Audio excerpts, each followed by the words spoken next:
Kutastva kasmalam idam visame samupastitam anarya justam asvargyam akirti karam Arjuna.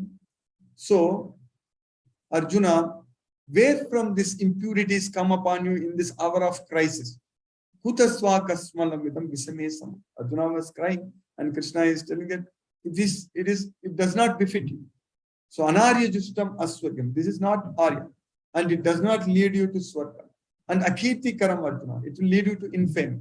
So why you are like this? So like that, our Krishna is telling. Then he told, give up this petty weakness of heart. Just get up and fight. Laibhyam masma gamaka partha naitatvayu upapatyade shudram hridaya daurbalyam tyakto uttishtata. So Arjuna knows very well that Krishna wants him to fight. Arjuna knows. And then Arjuna is telling Krishna, you are asking me to fight, but you are asking me to kill my teacher. You are asking me to kill my grandfather. So how can I do that? Katham bhishmamaham sanke dronam cha madhusudana isubhigi pratiyotsyami pujargav arisudana. So he is asking, you are a Madhusudana, you are Arisudana. You have killed the demon Madhu, you killed your enemies. But you are asking me to kill my grandfather Bhishma and my teacher Drona. How can I kill them? They are worthy of my worship. So that's what Arjuna is telling Krishna. Instead of killing my teacher, it's better for me to go and beg and live. That's it. So he says that Shreyo Bhoktam Bhaiksham Apikalo. Atvartha Kamamsu Guru Nigeva Bunjiya Bokan Kutirapavika. If I kill my teacher and enjoy this kingdom, that will be tainted with his blood. So I don't want such enjoyment. So in this kind of condition, now I don't know what is good for me. I don't know what is good, whether to win or to lose. If you are doing something, normally we are attached to the results in this material. Of course, when we study Bhagavad Gita, become a strong devotee of Krishna, we are not worried about the results. It will happen. It's happening for all of us. It's happening with me. That's why I'm able to study, come and teach Bhagavad Gita, and we are all able to study Bhagavad Gita, and so many devotees we are able to make, and it's going to grow big, and we are going to see our vision. One thing, in this regard, whatever you wish, all the wish will be fulfilled when we want to serve Krishna. My wish was to teach Bhagavad Gita. Correct. So it's fulfilled now. We are full, hall is full of devotees. And now, I was wishing like yesterday, so very soon, in the near future, will grow big, and there will be 1,000 devotees, correct? Like this. So we need a big hall. This is not enough. That's going to be fulfilled for sure. It's going to happen. So today, anyhow, everything is getting recorded, correct? So we know that it is there. Krishna is going to fulfill. Krishna is also listening. Krishna also knows.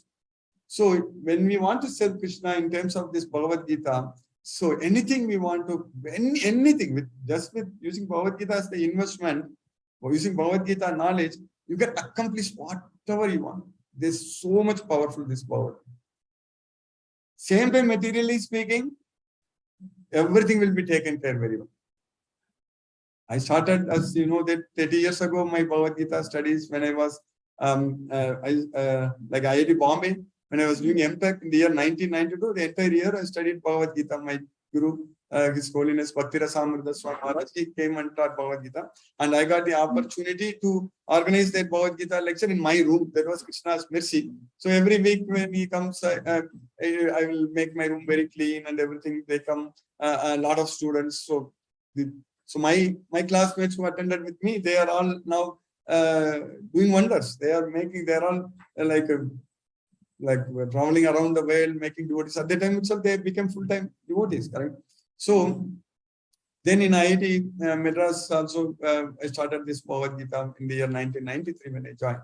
So at that time also, Krishna's mercy, I was thinking like this. The very first semester when I started, there was nobody to support, nobody to help. I was just went to ISKCON temple and asked Banuswami Maharaj, His Holiness Banuswami Maharaj, can you come and teach Bhagavad Gita in IIT? He said yes. So then I started in my room, in the hostel room. So I told by word of mouth, lot of friends, whomever I met on the way, there is a Bhagavad Gita class in my room, come like that. And you know what happened? When the day started, there was not enough place inside the room. Students have to stand outside and all those things. So that's what happened. So when you want to serve Krishna, when you want to do that, then afterwards, when I arranged this class, I was the only person. If some 2-3 devotees, 2-3 students can help me, it will be good like that, I thought. But in the next year, we were 20-30 devotees, 25-30, even Ganesh Urpa Prabhu was there. And there's many of our students, like we were doing only this as our primary. So in order to, that class is still going on. It started in 1993. It's now close to 30 years, correct? It's still going on. So I was from US, I was kind of on phone, talking with the students. So that's how Timir Prabhu, correct? Timir Prabhu, I never met him. He was doing all. So like that, it's all these things are Krishna's Leelas. So what I'm trying to say is, materially speaking, I did my PhD very good. I did very good publications. I'm still in contact with my professors, my colleagues, and we are trying to do something, starting a company, this type. A lot of things are happening. Materially speaking, and as Krishna says that in this endeavor, there is no loss or diminution. You are not going to lose or nothing is going to be reduced. So still having the job, working in a multinational company for 25 plus years, this is all, when we want to engage in Krishna's service fully, other things Krishna is taking care very, very well. There is no doubt about it. So here Krishna is, then Arjuna told Krishna that I don't know whether to win or to lose. Nachaitat vidmaga kataranno gariyo yadva jayema yadivana jayeyu. Then he also told that Yaneva Gatva Najiji Visamaga Teyavasita Promukhe Dadava. If I kill the sons of Dhritarashtra, then I don't want to live. That was Arjuna's situation. So if it doesn't fight, then they are going to kill him. It's okay if he gets killed, but they are going to kill his brothers, everybody there on the Pandava side, thinking that Arjuna is there. That's why they came. When Arjuna is not fighting, because everybody thinks that Arjuna is there, he's going to protect, right? So that's the problem. If he doesn't fight, if he doesn't win, then if he loses, he is going to lose. Everybody is going to lose. If he wins, then he has to kill his teacher, he has to kill his grandfather and his cousins. Everybody has to do. So he is in such a big problem. Compared to Arjuna's problem, our problems are nothing. Correct? We are not having such big problems at all. Our problems are only worrying about job, whether I'll get job or not, whether I'll get a loan or not, whether I'll get this house. Or, that's what our problems here. They're struggling. And then at the end, we will end up in traffic every day going. That is our real problem is the traffic. There is a problem. This pandemic is a very great thing. You can work from home for those who are, but that is our real problem. So we need to solve this problem just simply focusing on Bhagavad Gita, focusing on this Krishna. So materially speaking, we will be really Krishna takes care of us. At least until today, Krishna's mercy, materially speaking, I am not at all having any problem. So he is taking care of. So same case for all the devotees. I'm just not telling myself as an example only. Okay. So then Arjuna told Krishna that I completely lost my composure. I don't know. I'm not able to decide anything. So I'm completely deluded. So in this condition, I'm asking you to tell me what is good for me. That is the very important thing Arjuna did, very important step. Nobody thought like that in the battlefield. Sometimes devotees ask a question that why Krishna only selected Arjuna to teach this Bhagavad Gita. Krishna didn't select Arjuna. Arjuna asked Krishna. Krishna was able to teach Bhagavad Gita. Without ourselves asking Krishna, Krishna cannot teach. Krishna is ready to teach. Krishna is ready to teach everyone. But if we don't listen to him, then how can he teach? So we are all ready to listen to Krishna Bhagavad Gita. We are sitting here. So Krishna is arranging this Bhagavad Gita. He is giving us the energy to study Bhagavad Gita, teach everything, correct? So Arjuna asked Krishna that you tell me what is good for me. Yasreyasya nisitam puruhitam. So you tell me for certain what is good for me. So after telling this, he said that Sisyasteyagam sadimam vampa. Now I am your disciple. I am not your friend anymore. I am your disciple. And please instruct me. I am a soul surrendered unto you. That is the qualification needed to understand this Bhagavad Gita. Submissive inquiry. That's the very important. Then we'll get the knowledge, complete knowledge. Submissively, if we listen, we'll get the complete knowledge. So I am your disciple. Please, that's why this is coming through the disciplic succession, parampara. See, Guru's role is giving this knowledge. That's it. Teaching this Bhagavad Gita, nothing else. When Krishna says that Tadviti pranipatena pariprashnena sevya upadekshanti te jnana jnaninas tattva darshina. So we have studied Bhagavad Gita, we have seen the truth. So teach this Bhagavad Gita. So, but Arjuna also told Krishna, after that, he told that, Nayotse iti govindam. My decision is that I am not going to fight. I shall not fight. So he told Krishna, Nayotse iti govindam. Then he became silent. So, but at the end of Bhagavad Gita, after listening the entire Bhagavad Gita, he asked Krishna, you tell me what is good for me. I am going to listen from you. That's what he said. But I have decided that I will not fight. I shall not fight. But at the end, when Krishna told Arjuna, Krishna asked one question to Arjuna. Arjuna asked so many questions to Krishna. In the entire Bhagavad Gita, Arjuna was keep on asking questions, Katam, Kim, like that, so many questions he asked. But at the end, what the question Krishna asked Arjuna? So, Kachit etat shrutam partha tvaya ekagrena chetasa Kachit ajnana sammogaga pranastaste dhananjaya. So, did you hear attentively until now? And are your illusions which is born from ignorance dispelled? So that's what the question Krishna asked. Arjuna said that, yes, my doubts are gone, my ignorance is dispelled. So at that time, even without Krishna asking, he says that I am going to act as per your instructions. So Karishe Vachanam Tava. So I'm act as per your instructions. So that means I'm going to fight. A person who says that I shall not fight, so he says that I'm going to fight. We are already in the 18th chapter also covering, correct? We are studying the entire Bhagavad Gita today. So sometimes I'm thinking we are taking too much time in the first chapter, second chapter, how we are going to finish 18 chapters. But also I'm realizing that 18th chapter I'm already covering by telling those slokas, correct? So then he was actually, Krishna said that now I'm going to fight. So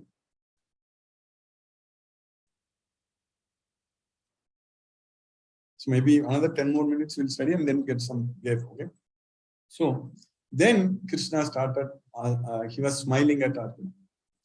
So Krishna was Prahasan.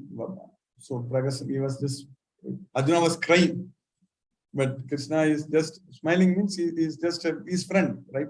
Krishna is not influenced by any modes of nature and all such things. So then what is the very first sloka answer, reply, in terms of telling what is good for him? Krishna is saying that in the 11th sloka. So, Sri Bhagavan Vacha Asochan Anvasocastvam Prajnavadamscha Bhashase Gatasuna Gatasumscha Nanusochanti Panditaga. So that's what he's saying. Asochan Anvasocastvam Prajnavadamscha Bhashase Gatasuna Gatasumscha Nanusochanti Panditaga. So you are worrying for no reason. Asochan Anvasocaswam. You are simply, because Arjuna told so many reasons for his worries. But Krishna is saying that you are worrying because there is no need to worry. Anvasocaswam. And you are speaking like a learned person, but you don't know anything. Prajnavadamscha pasas. So, because Arjuna said so many things to Krishna. He says that by fighting here, we are going to commit sins. Even he included Krishna also with him. He says that, Aho bata mahat papam kartum vivasita. So we both have come here to commit great sins. That's what Arjuna is telling Krishna. So then he is saying that I am going to go to hell. So I've heard that those who are destroying the family tradition, they always dwell in hell. Utsanna kula dharmanam manushyanam janardana narake niyatam vaso bhavati iti anusus. So I'm going to go to hell. So, but Krishna is telling what we are going to study in the 2nd chapter. By not fighting here, you are going to go to hell. By not fighting here, you are going to commit sin. That's what Krishna is doing. So we need to actually listen from Krishna what is the right thing to do. Otherwise, we are going to go to hell, we are going to commit sins, all those things. Any activity we do in this world, without the knowledge of Bhagavad Gita, we are committing sins. That's anything we do. So that is because binding us. Committing sins, whether good or bad, good activities, is going to bind us, still bind us in a good way, but still we are in this material world. That is the main thing. So we should not be bound. That is the main thing. So only activity which we do in connection with Krishna, when we are doing it for Krishna, like Arjuna was fighting for Krishna, so nothing, no problem. So Krishna is saying in the 18th chapter, Yasya na ahankrito bhavo buddhi yasya na lipyate atvapi sayima loka na hanti na nipatyate. So if you don't have ahankara, if you don't think that you are the doer, and if your intelligence is not entangled, even if you kill someone, you are not killing. You will not be bound. So that is the main thing. So here Krishna is telling that because Panditas, the learned person, they lament neither for the living nor for the dead. So that's why Pandita, there is Asochan Anu Sochastum, Pragnavadam Sabhasase, Gatasun Agatasum Nanu Sochanti Pandita. So in that 11th sloka to 30th sloka, because we don't have enough time to go through all the slokas, but anyhow, we can go through our recorded lectures in the YouTube. Already we finished the entire Bhagavad Gita, it's already there. And we are also studying now. When you joining, those who are coming for the first time, if you join every day this Zoom class, you will understand all those slokas. But those 20 verses, Krishna is teaching scientifically that we are not the body, we are the soul. That is the main point we need to understand. So very scientific. This is science, because my approach to Bhagavad Gita, when I started studying, I myself am very scientifically oriented. I did MTech from IIT Bombay, PhD from IIT Madras. So anything without science, it's not simple belief. It's based on scientific belief. So here Krishna is explaining, but I will just quote few slokas from there. One thing we understand that we are the soul. One thing I'm going to tell that the soul is always there. This cannot be destroyed at all. Our soul, it cannot be destroyed at all. We are always, it's very nice to know about ourselves, correct? There is no birth, no death. Na jayate mriyate va kadasin nayam bhutva pavita vanam. So that is the law of conservation of soul. As a scientist always, because when we study the law of conservation of mass, the law of conservation of energy, we are accepting everything as a fact, we are studying as a science. But this is also a very important thing, the law of conservation of soul. The soul has neither death, neither birth, nor death. The energy also can be neither be created nor be destroyed. The soul also has neither birth nor death at any time. And the energy can be transformed from one form into another form. The energy can neither be created nor be destroyed. It can be transformed from one form to another. So similarly, the soul has neither birth nor death at any point of time, but it can be transmigrated from one body to another body. That's what is happening at the time of death.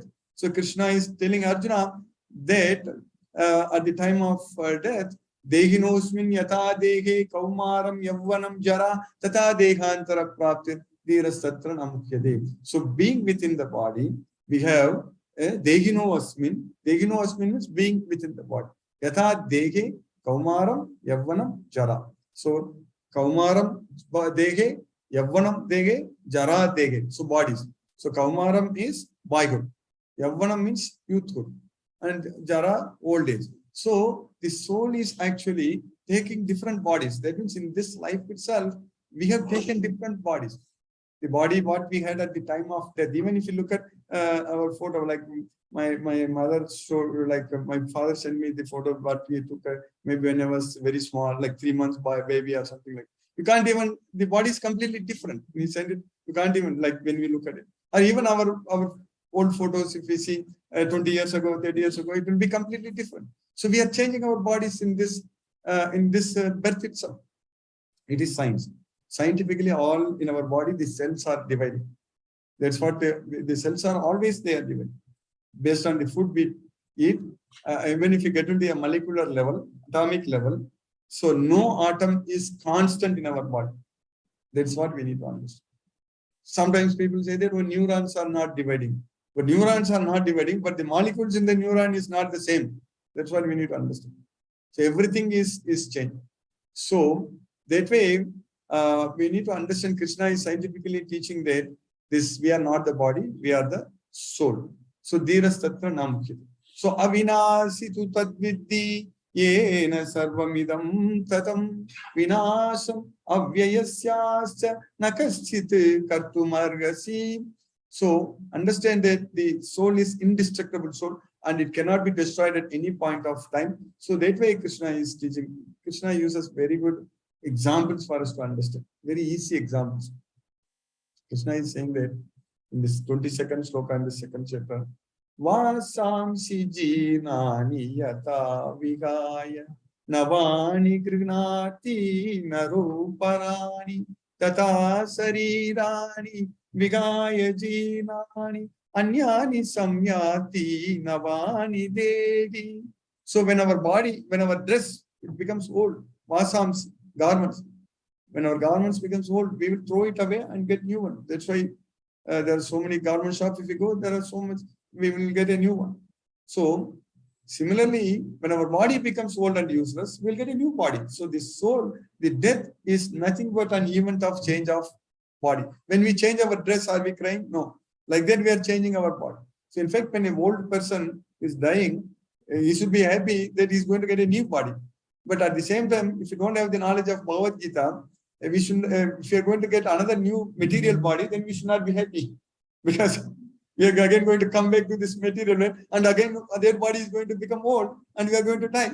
So we should be happy when we get a body which is in Goloka, permanent body.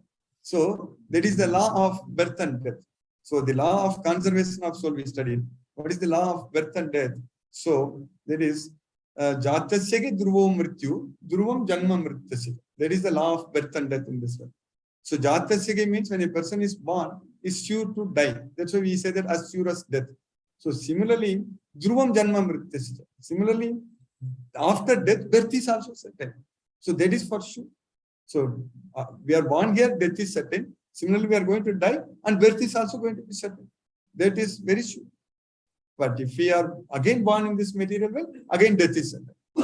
But this law is applicable only in this earth, in this material world. In Goloka, this law is not applicable. So there, Jatasya dhruvo amirtyu. That's it. No death. There is no mrityu, it's only amirtyu. Jatasya dhruvo amirtyu. So then there is no second line won't apply. Because when you don't die, then you are not going to take birth again. So in the second chapter, when Krishna is telling in those slokas that we are not the body, we are the soul, everything Krishna is explaining very well. But then the problem is that we are stuck in this material world. Why should we have this body? We are not the body, but why should we have this body? And why should we struggle in this body? So we are understanding that we are stuck inside this body right now. Like if we are in a very small place, sometimes we are not able to come out. We are, with this body, we are stuck out. Maybe then we will be feeling ourselves very bad. Correct? If we are in a sometimes the landslides are earthquake, people are like stuck. They are not able to move. So they can't even come out. Correct? So really like that, this soul as a soul, we are stuck in this body. We are not able to do anything. We are not able to do anything out of whatever with this body we can do. If we old age, we get old, and a lot of knee problems will come, you can't move around. So again, it's the same situation, correct? So we need to liberate from this body. That's what, get liberation. That should be there. That's why Krishna is teaching us there. Esate abhigita sankhe buddhi yoge tu imam shunu buddhya yukta yaya pata karma bandham karasi. Now you act with intelligence. So if you act with intelligence, you will be freed from the karma bandha. So we have bondage, karma bandha, janma bandha. So that bondage should go away. That's very, very important. For this, we need to use this body. So we are in this body, and we need to use this life to ourselves free from that bondage. And that is possible only with this human body. A dog cannot do that, but we can do that. So if we don't make use of it, then there is no difference between us and the dog. It doesn't matter whether we are in the 10th or 11th floor in a very nice bed, and the bedroom we sleep with air conditioning, or the dog sleeps in the street. But these days, many dogs also have the opportunity to sleep. Even they are able to sit in the lunch table. They are able to do all those things. All those things. But the problem, yeah. Huh? Yeah, car rides. That's it. They enjoy. They're doing the front seat, all those things. So that's happening. So that way, our life is becoming like a dog's life. There is a problem. If we don't make use of this human body, then we simply there is no difference between dog and ourselves. So just an example, dog, any other animal. So that way, we have to act with intelligence. So by acting with intelligence, so then we will be able to liberate from this janma bandha, karma bandha, that bondage. That is what janma bandha, karma bandha. So Krishna is teaching us that very clearly that karmanyeva adhikaraste ma paleshu kadasana ma karma pala hetubu mate sango swakarmi. Very famous sloka, second chapter, 47 sloka. You have a right to perform your duty. And people generally say that, oh, Bhagavad Gita means do your duty, don't expect results. It is not like that. Krishna is saying that you have a right to do your duty, but you don't have the right to over the results. Not only expecting that results also comes, whether good results or bad results, we don't even have the right to over the results. It's not only expecting the results. So that's what we need to know. So we are not the cause for the results. So, but we should also Krishna is saying, Mate Sango Swakarmani. Don't be attached to not doing your duty. That's also very important. Don't be attached to not doing your duty. So we should be doing our duty. So that means, what is our duty? Our duty is, for all of us, what is our duty? Or even for now, we have 35 devotees on the Zoom. So what is our duty? Our duty is only, but specifically, Sir Krishna specifically asking what is that one duty we are all have to do, that we are already doing. Spreading Bhagavad Gita. That's it. That's the only duty. If you do it, all other things will be taken. There are so, like we are all here identified. Today we identified many new devotees, and we are going to identify even more and more devotees. So our goal is right now, like for example in Bangalore. So all over the world, all over the cities, there are a lot of devotees. But here, there are thousands of, like if I was talking to Mani Prabhu at that time, asking what is the population, like some few days ago we had discussed, right? So anyone can say what is the population in Bangalore? 14 million. So 14 million, that's a good number telling us. So million means, so now 1 in 1,000. So 1 in 1,000 means, so how many will come? 14 million. 14,000. 14,000, correct? 14,000, another 1,000. So there are 14,000 devotees in Bangalore. And Krishna is saying that Manushyanam Sagasreshu Kasit Yatati Siddhi. So I'm just talking about one city. So now what is our duty? Our duty is to identify those 14,000 devotees. That is the main. If we just do that one duty, everything else will be taken. Krishna takes care of us very well. So then that's what we need to. That's our duty to do. So that is the duty without expecting results if we do. So buddhi yukta jahatiga ube sukrita duskritu. So karmajam buddhi yuktagi palam tikva manishinaga janma bandha vinirmuktaga padam kachanti anami. So if we do that, karmajam buddhi yuktagi, so if you act with intelligence, if we give up the attachment to the results, so then we'll be freed from the janma bandha. Janma bandha vinirmuktaga. So janma bandha vinirmuktaga means we are not going to take another birth. So that's what janma bandha vinirmuktaga. No janma bandha is there at the time of death. If there is a janma bandha, then we are going to take another birth. If there is no janma bandha, then we are not going to take another birth. So if we take another birth here, so that means karma bandha is there. Karma bandha means we are forced to act. So karma bandha means we are forced to accept a material body, and karma bandha means we are forced to act. So we need to become karma bandham prahasyasi, janma bandha vinirmukta. So how that is going to happen? By simply doing this one duty, spreading Bhagavad Gita, identifying all the devotees. So that keeps us in Krishna consciousness. We are enjoying. I know Sachireka Mataji is so busy for the last whole, I don't know, not whole, even more than that. She's constantly calling devotees, and this is what happens when you want to serve Krishna. When Krishna knows that we are his devotees, he will keep on giving it. That's what is going to happen to all of us. So don't get surprised. You will become so busy in identifying devotees, chanting Hare Krishna Maha Mantra, preparing prasadam, offering all those things. So Krishna will not leave us. So once he knows that we are his devotees, you will give us. Of course, we are enjoying. Correct. That is the main thing. So this is the real enjoyment, and this enjoyment is unlimited because we are not forced to act by the Maya. We are not. Our mind is not disturbed when you are serving Krishna. When if all of us right now, how many are there right now? We are close to 40, 50. Yeah, if we identify 14,000 devotees, then will we have enough space for us to arrange programs? So that is the thing. We are able to do that opportunity is there for all of us. So for all of you, you have that opportunity. So if you make use of this opportunity, ourselves going to Goloka is guaranteed. So let us take some break. So yeah, I know some devotees are. If any devotees on the Zoom, yeah, you please make a note. We'll just take a 10-minute break. I request you all to please have something to drink. There's water and there are some juices. Just a 10-minute break. And for anyone who wants to use the washroom, there's a washroom who's not aware of this place. There's a washroom right outside on the right-hand side. Just 10-minute break and then we'll rest. Thank you so much. Hare Krishna. In the meantime, on the Zoom, if any devotee has any questions or if you want to talk, you can use the raise hand option. If any devotee wants to talk, Hare Krishna.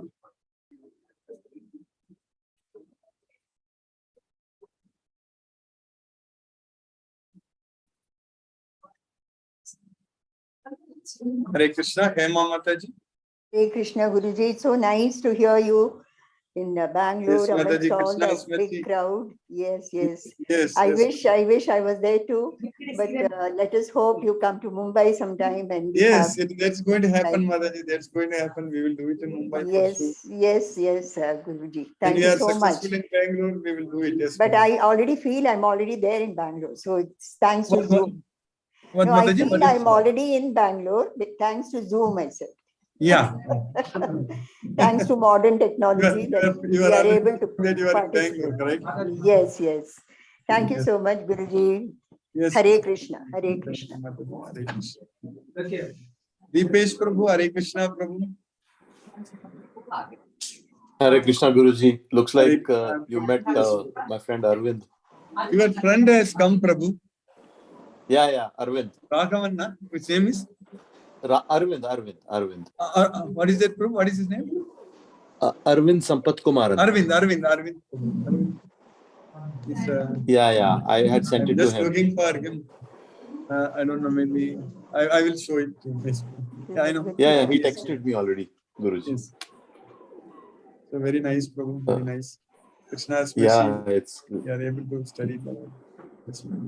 Yeah, thank you, Guruji. Thank you for the class. And I'm listening some more, but I'm feeling sleepy also now. So yes, I know. I will see how long I last. Yes, and when it's recorded, you can watch the. What would you like to do? Yes, I will. Fruit juice there, more. I will just drink water. More is nice. Spiced more. Don't want to. It's cold. It's not good. Nothing is cold. It was brought Maybe here. I'll just get fruit juice. What fruit juice would you want? Mixed or any specific? There's some orange, there's some pineapple. That's it. He didn't want. And I asked him. Shall we get a mixed fruit? Is that all right? Or do you have apple juice? Yeah, apple. Hare Krishna. Hare Krishna. Guruji, this is apple. Thank you. Please. Hare Krishna. Ravindra Krishna. You are saying. Hare Krishna Guruji. You're talking our devotees are there. Yes, yeah, you can come nice one. Hare Krishna, Prabhu. Hare Krishna.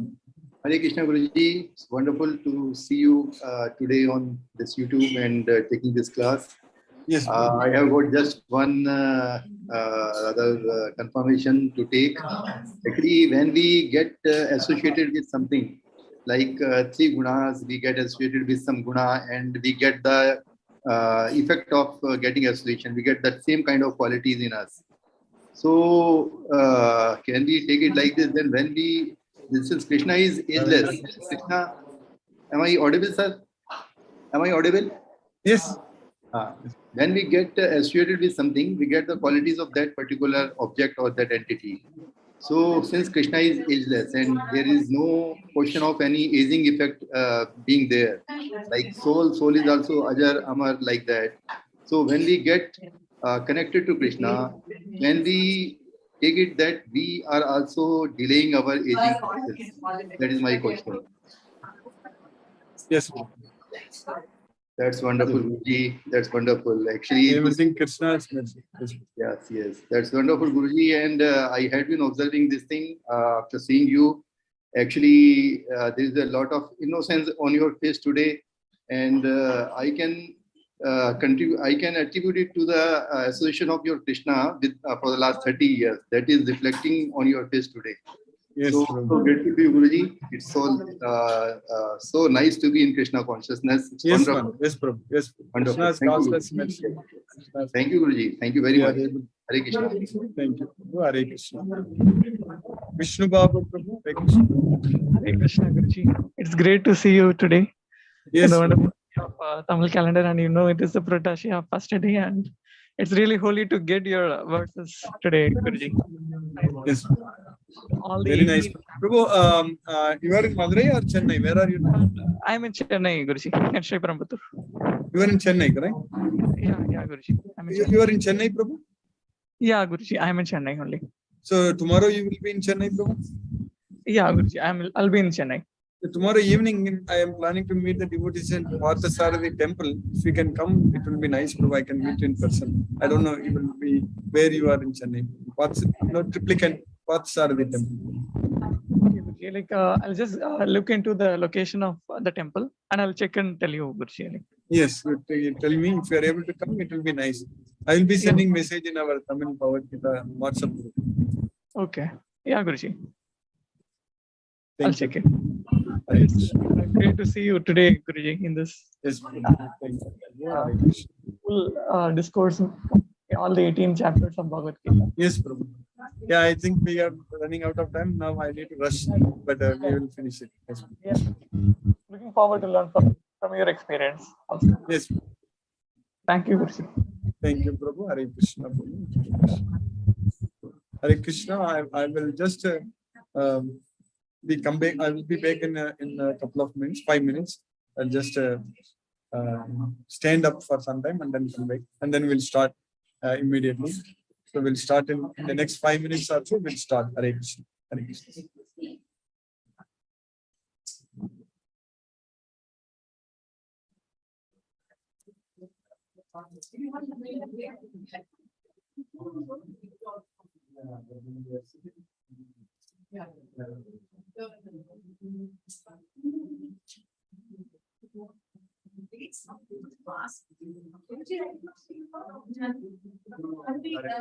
Mother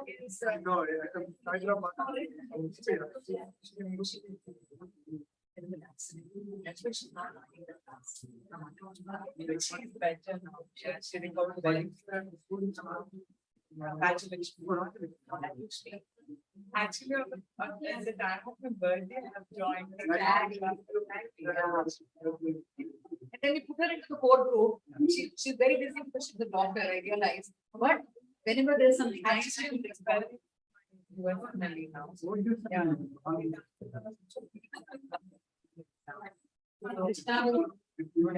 Absolutely, Krishna will make like my fellow people I find it better comparatively very I have seen an improvement so much, so that's actually, I was not ready to come at all. I went Jagannath like 2 weeks back at the time. After that, I started to jump up and just do it for Krishna. everything will be good. Don't worry. And you can always talk to Guruji anytime you think like, it's not our property, it's Krishna's property. So it's free for all. Definitely. Thank you for coming. It's so nice. So I'm so happy that you like. So When you are expected to cycle, next cycle. Yeah, for applying for visiting. So that it's next cycle means by April, May. Actually, this week, this year for the marching is September. Again, next marching is on September. So I'll be coming in September, March. So before that, I have to work. Do it for Krishna.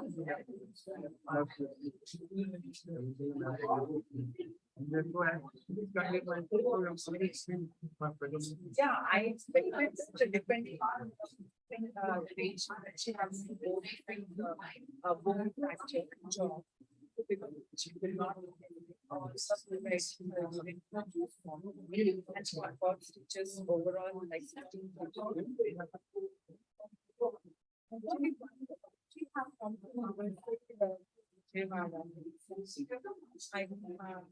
That time we met. After 2 days, the second day, the last they are coming to this pond. They just nearby them.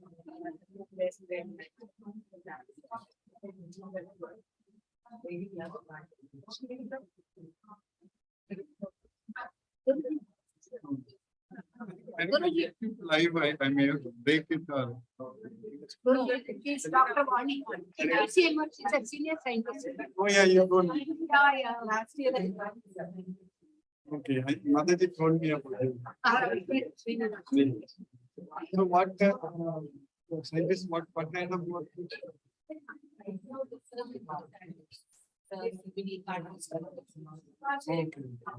Indian Council for Medical Research. So this is a relatively a new unit of ICMR.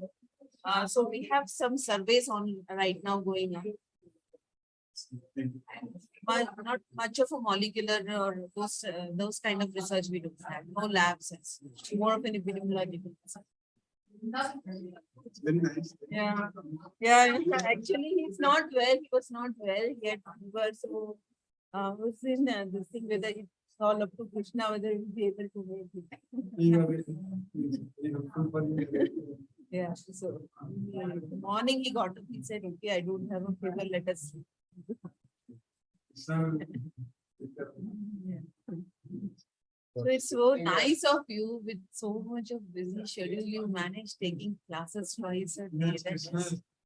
That is really something, not an easy thing. Yeah, it's not an easy thing to insane. And so many people now, many North Indians. Yeah, not very nice. We have the potential. I want to do a lot of service in the healthcare field. I have ideas. Okay. Maybe in future when the campus. Okay. Okay. At least providing such people, giving them education, knowledge, avoid getting diabetes, or all the things they can control with their lifestyle. Lifestyle, like, these are all lifestyle. All lifestyle problems. So that is a way, but we have to be very revolutionary. Yeah. But we have. Now India DHR, like Department of Health Research, they do support a lot of technology related to the innovations and. So we do it in. Very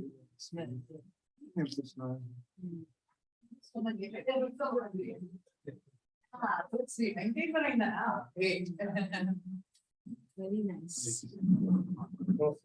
Very nice. I don't think it's home only. You only company with people. You can he's able to see him in the home only. We can start with him. So you are Sarkar. Let me unmute.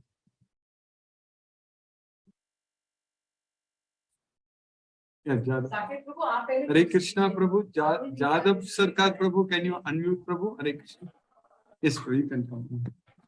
Hare Krishna Prabhu. Yeah, you could see. Dandavat Pranam Prabhu. Yes, and what? Yes, I could see my friend. It's almost 35 years. And I only conveyed the message to Shantesh to attend.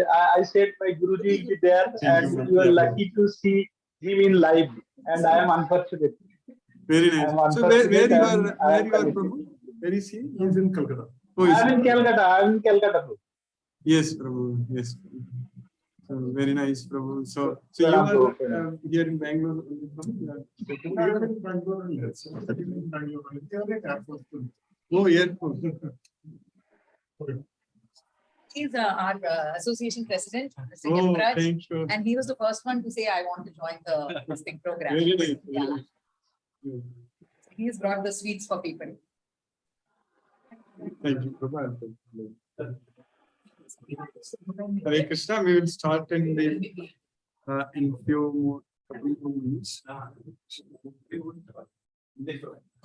Maybe I will put it in this face of some devotees. You can see them. Yeah, sure. Guruji. Yes. Yeah. Yes. The background. Only the background will. Oh. அப்படி பண்ணாலும் வெறும் background தான் வருதுன்னு சொல்றாங்க. அது பார்த்துட்டு இருக்கணும். Yeah, you can see. Yeah. Oh, why is that in my case? Because they are close by. Oh, okay. And Dipesh Prabhu is there. You can. I'm chatting. I can know. You are God. You can talk with him. It's supposed to be there. Let me check once. Oh, because of the background. Because I need to. Yeah. Yes, Prabhu. Hare Krishna, Dipesh Prabhu. Hare Krishna, Prabhu. Hare Krishna, Guruji. Yes, Prabhu. Hi, Arvind. How are you? Good, man. I can see Can you. you say it? Yeah, it's about 11. Hare Krishna, Dipesh Prabhu. Hello. Hare Krishna. We are Balaji, how missing you. We are all missing you. You met my friend Arvind. He's representing me. Yeah. We hope you'll be able to next program sometime. You all should be able to join also. Yes, of course. Yeah. Krishna's Thank you mercy, so much. Krishna's mercy. You can Welcome. 1 second, Prabhu. You can see them. Yeah, I saw Arvind. Yeah. Hello, Ram Prabhu. Hi, this is Sumadhi here. Hello.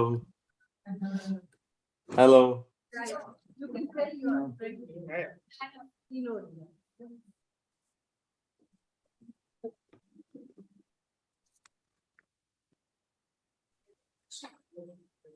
We can start. We'll start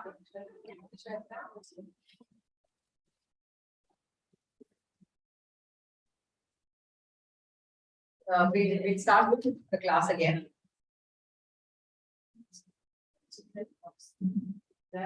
Just a small request, in case mobiles are on, please switch them off, just in case. It might become a distraction.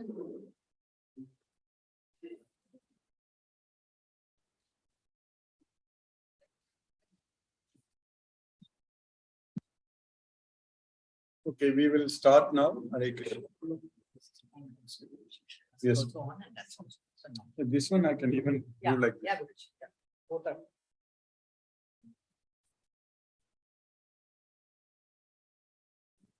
Hare Krishna. So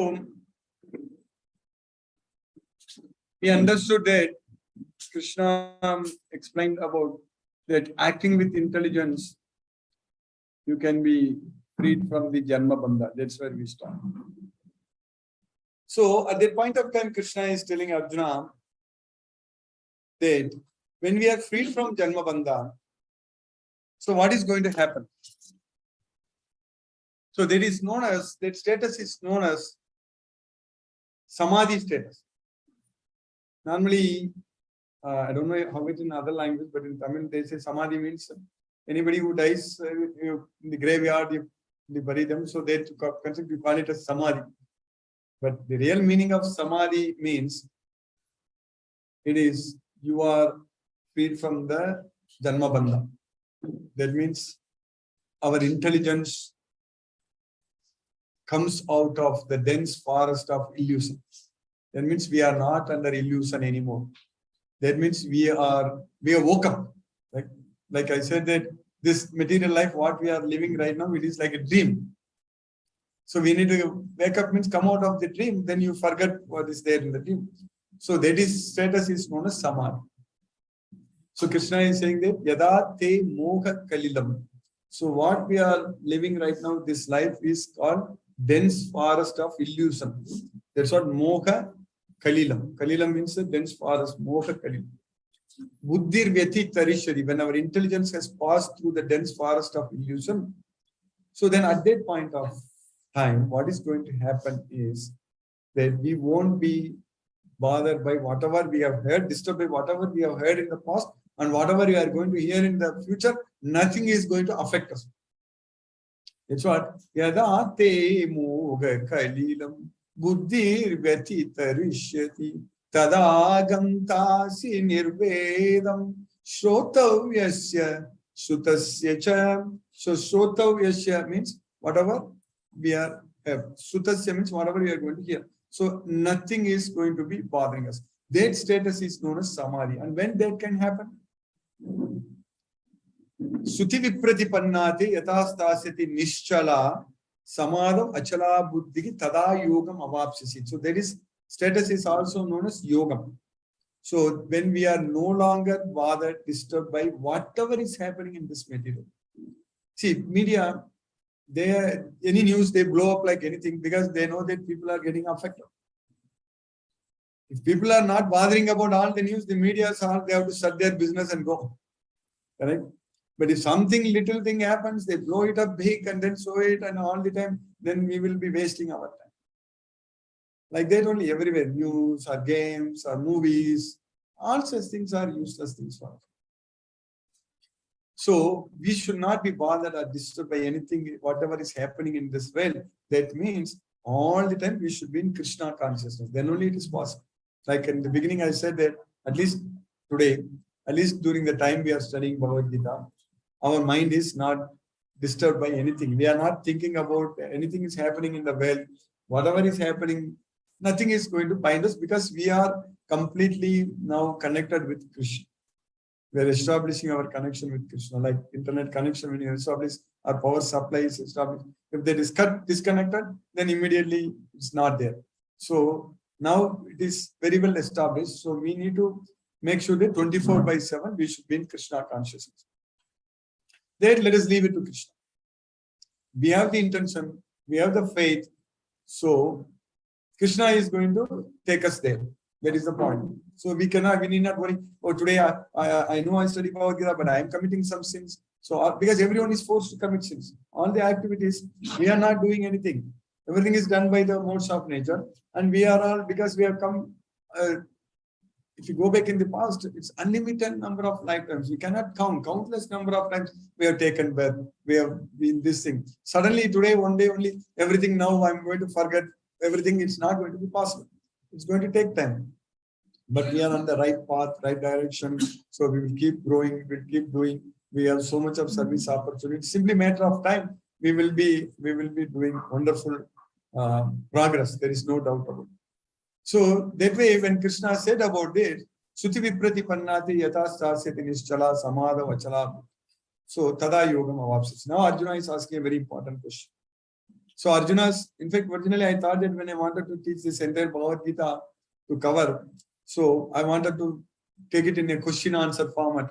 Like what is the question Arjuna is asking? Then what answers Krishna is giving. So we are going by chapter, but right from beginning. So I think in the remaining session, we need to take that approach so that we can finish the entire Bhagavad Gita. You know, if first chapter, almost every sloka I quoted, I said, if you do like that, all the 700 slokas, I don't think.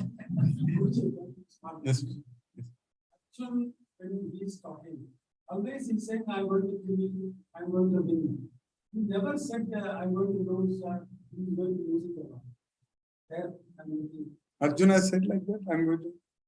Oh, I'm. Everywhere, you explain, he said, I'm going to kill you, my relatives, all the things. He's already. Yeah. Nowhere he said that I'm going to lose. I'm going to lose them. Lose the battle. Or lose the battle. Yeah, because he knows. Even Krishna addresses Arjuna Parantapa only. Parantapa, Dhananjaya, conqueror of enemies, conqueror of wealth. Arjuna is, that's why Duryodhana himself saying that Bhima Arjuna Samayuddhi. So compared to like everybody, Atra Sura Mahesh, so Bhima Arjuna Samayuddhi. So Arjuna is a great warrior. So if he fights, he will win only. Nowhere in the chapter is fear or anything. Yeah, he need not fear. He's overconfident. Yeah, he's not overconfident. He's with Krishna. What else you need, Prabhu? We are also overconfident. We are not going to, if you think it's not overconfident. We are also very confident. We'll identify all the 14,000 devotees. That's going to happen. You know, we will not fail that. We will not say, right now we are success. Like we have already identified 50 devotees. So that is going to happen. Not only that 14,000 devotees, that we are talking about only in Bangalore. What about Mumbai, Delhi, Kolkata, Chennai, all big cities, all the villages? India has got, we are talking about 14 million here, but now it is 1.4 billion. There is a population of Indian population. So that means it's not 14,000, 1.4 million devotees we need to identify. That's only in India, but everywhere. So that way, Prabhu, when a devotee of Krishna, when we are doing work, serving Krishna, because Arjuna is listening to Krishna, that's the main important. Okay. So now Arjuna is asking that question that how can I identify a person who has become a Sthita Prajna? Arjuna is using the word Sthita Prajna. Krishna is using the word Samadhi. Samadha Vachala Buddhi Tada Yogam Avapsis. Both are same only. So Prajna means intelligence. Sthita means steady. So intelligence, steady intelligence. So what are the symptoms of a person who has achieved steady intelligence? So by how does he sit? How does he walk? So Sthita Prajnasya Kabasa Samadhistasya Kesava Siddhati Kim Prabhaseta Kim Masita Brajeta Kim. For that, another 18 slokas. See, I said in the beginning, sloka number 11 to 30, 20 slokas, Krishna is completely explaining about the soul. Then in between, up to sloka number 53, so from sloka number 40 to 53, about 14 slokas, Krishna is completely explaining about the Buddhi Yoga, intelligence, how to act with intelligence. I didn't cover many slokas there because we don't have time now, but all those things about the Buddhi Yoga. And now Arjuna's question, like, what are the symptoms of a self-realized person? 18 slokas Krishna is answering. If you understand each and every sloka, everything is full of science, complete science. So we have to just understand, study again and again. See, one important thing in Bhagavad Gita, whenever any sloka, again and again you study, you will never get bored at all.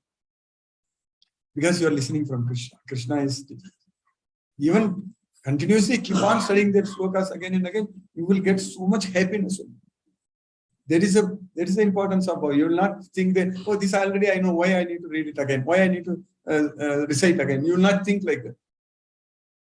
Again and again you recite that sloka because it's, people, there are so many people write songs, music, movies, this and that. But all these things are useless. Any movie, song or anything, can you keep on listening again and again and again? No way. You will get bored. Then afterwards you don't even want to hear. But Krishna's song, the Supreme Personality of God, see Krishna's song, this Bhagavad Gita means the song of God, Krishna. That you can keep on listening, hearing again and again.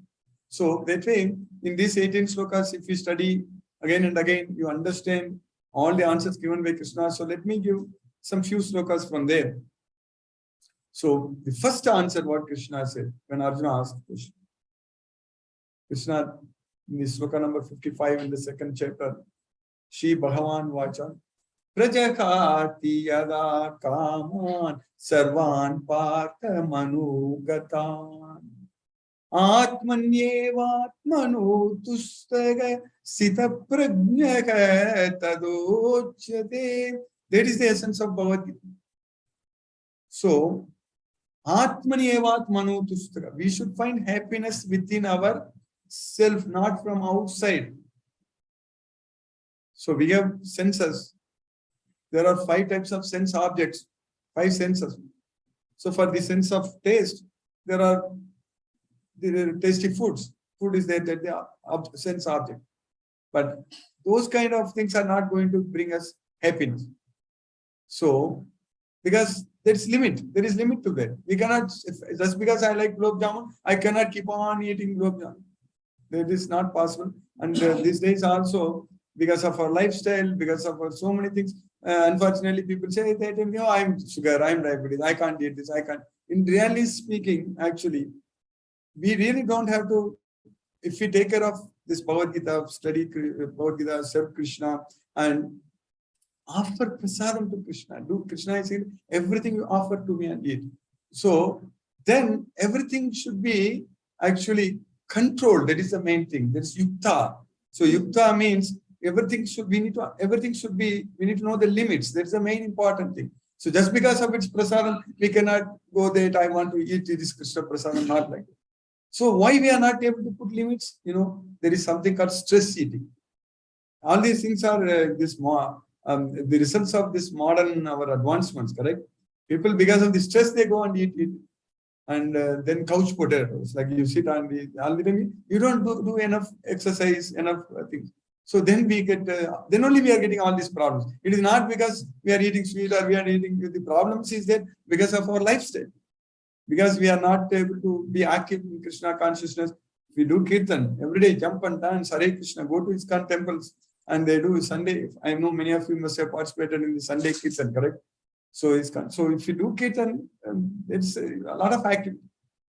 So that way we are going to study in the 6th chapter, when we study in the 6th chapter. So here Krishna is teaching that you need to find happiness within the self. Happiness is not from the sense objects. In the 5th chapter, Krishna says that one who is able to actually give up bhagya sparsesu asaktatma. So one who is not attached to external sense enjoyment. Vindadi atmani atsukam, and able to enjoy within the self. So the real happiness, what is the meaning for happiness? In the 2nd chapter, for this Arjuna's question, when Krishna is answering, Krishna is simply asking. I said earlier, Krishna asked one question, only one question to Arjuna like that, but that's not true. Krishna is asking another question here in the 2nd chapter with the answer. Answer itself is there. Krishna is simply asking Arjuna that Ashantasya kuta sukha. Question is there, answer is also there. What is Ashantasya kuta sukha means? When there is no peace of mind, where from happiness comes. So happiness comes only when our mind is peaceful, not from having the sense objects, enjoying, not because we are getting rich or we are getting property here and there, or we are getting famous. These are all the things not going to bring happiness. Happiness comes only when our mind is not disturbed. That's what is happening. So that's why Krishna is saying that asantasya kutasu. So when Arjuna asked this question about the symptoms of a self-realized person, Krishna says that one who is able to give up all varieties of desires, material desires. Prajahati yada kaman sarvan. Sarvan means all. They are produced from our mind. Manukatan. They are mental concoctions.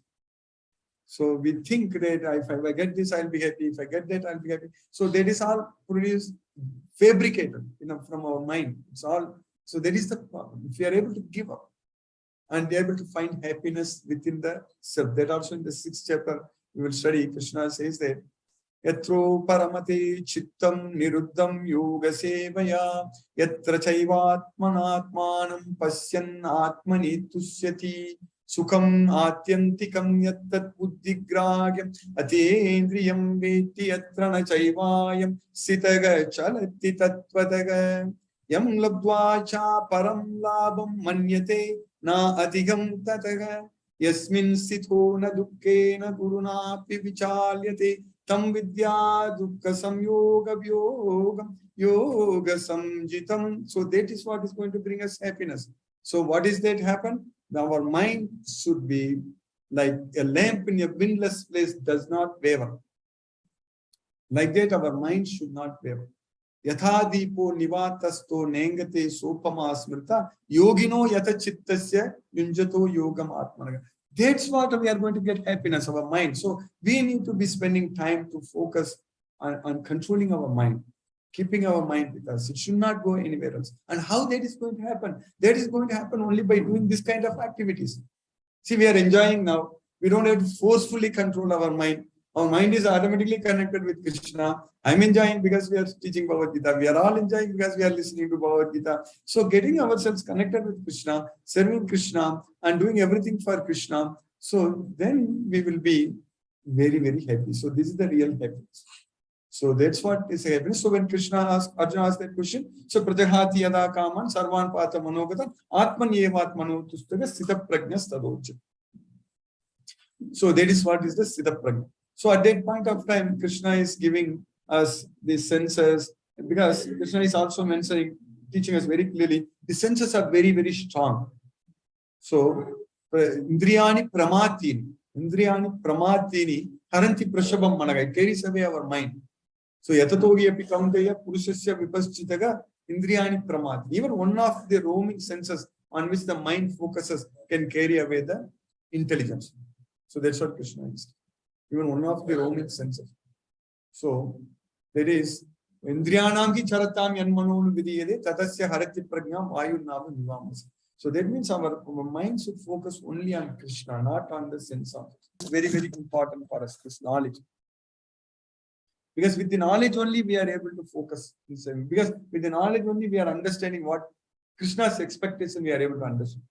Without the knowledge only we have to assume. By doing this, Krishna will be happy. By doing that, Krishna will be happy. But with the knowledge of Bhagavad Gita, we don't have to assume anything. We just have to do what Krishna is asking us to do in Bhagavad Gita. That's Krishna is teaching us, saying that you go give this knowledge to others. So if you just give this knowledge to others, Yayimam paramam guhyam madbhakte swabhidasiti bhakti mayi param kritva mami visisi asamsega. So that way, when we have the knowledge of Bhagavad Gita, use this knowledge, apply this knowledge, and spread Krishna's message, then we are going to be happy. So that way, in the second chapter towards the end, what Krishna is saying that the desires are going to enter into our mind like rivers are entering into the ocean.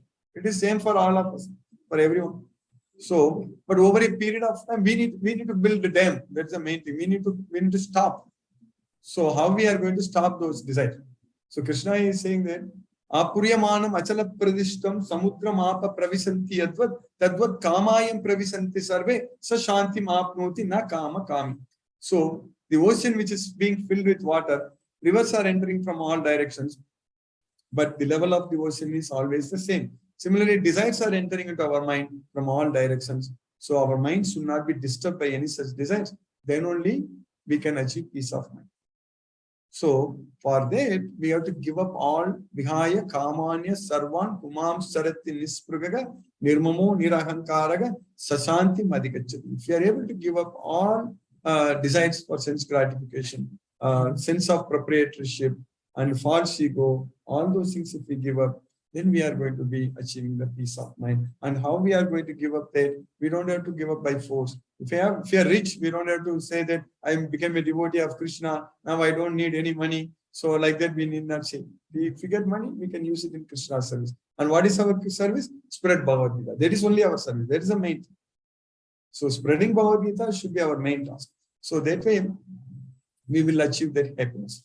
So then the last sloka, Krishna in the second chapter, he says that Esa brahmi sthiti partha nainam prapya vimukhyati sitva shamanta kalepi brahma nirvanam richati. So this is the brahmi sthiti. So when we achieve that status, we are already elevating ourselves to the Brahman platform.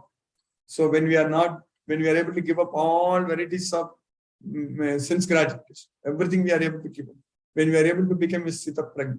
So that is the Brahmi sthiti, Esa Brahmi sthiti. So then if we are able to maintain that status until the time of death. So Sitva Sham Anta Kali, then Brahma Nirvanam Vichati. So then we are going to get Brahma Nirvana. So that means we are going to go to Goloka. That's it. So now, second chapter, 72 slokas, second largest chapter, we just finished. The first big chapter is the 18th chapter with 78 verses. If these two chapters itself we study, we finish almost 30% of Bhagavad Gita. The second chapter and because when you go to other chapters like 14, 15, 16, 17 and all, 20 slokas, 25 slokas, like that only, it goes very fast. So now in the third chapter, Arjuna is asking a question. Normally in the beginning of the chapter, Arjuna asks a question. So what question Arjuna is asking? He is still not coming out of his original decision that Nayocha Yati Govinda. Even though Krishna, as far as Krishna is concerned, in the second chapter, sloka number 53, Krishna finished giving Bhagavad Gita knowledge. Then Arjuna asking questions only. That's why we are having 18 chapters. So Arjuna is asking Krishna, Arjuna Vacha, Jayasi che karmanaste mata buddhi janardana tatkim karmani gore mam niyojayasi keshava. Krishna, if you think intelligence is better than fruity work, because Krishna already told that, Buddhya yukta yaya pata karma bandham pragashasi, correct? You act with intelligence. So that's why Arjuna is asking Krishna, if you think intelligence is better than fruity work, then why do you want me to fight in this ghastly warfare? That kim karmani gore ma, this gore, this ghastly, that kim, why? That kim karmani gore ma, niyojayasi kesa, why do you want me to engage in this ghastly warfare? So Arjuna thinks an intelligent person should not fight. That's what he thinks. So if you think intelligence is better than fruity work, then why do you want me to fight? And then he says also that now I am confused with your instructions. He's saying Krishna directly, very clearly. He says that Arjuna is very, very straightforward. Like Krishna is very straightforward, answering everything. And Arjuna, even in the 6th chapter, in 32 slokas, Krishna teaches Arjuna how to control mind. So very nicely, very elaborate. That's what some sloka also I mentioned earlier, correct? Very clearly. And in the sloka number 33, Arjuna says to Krishna that Yoyam yogas tvaya proktaga samyena madhusudana etasyagam na pasyami chanchalatva sitim stiran. So whatever you said, all these things, for Krishna, I don't think I can do it. When Arjuna is telling Krishna, then what we can tell? In the battlefield, Arjuna is telling Krishna, I don't think, etasyagam na pasyami chanchalatva stitim stiran. Controlling mind, how to control mind? Arjuna is telling you, chanchalangi mana Krishna, pramadi palavadridam, tasyagam nigrahamanya vayoriva suduska. Mind is restless, turbulent, obstinate, very strong. How can I control them?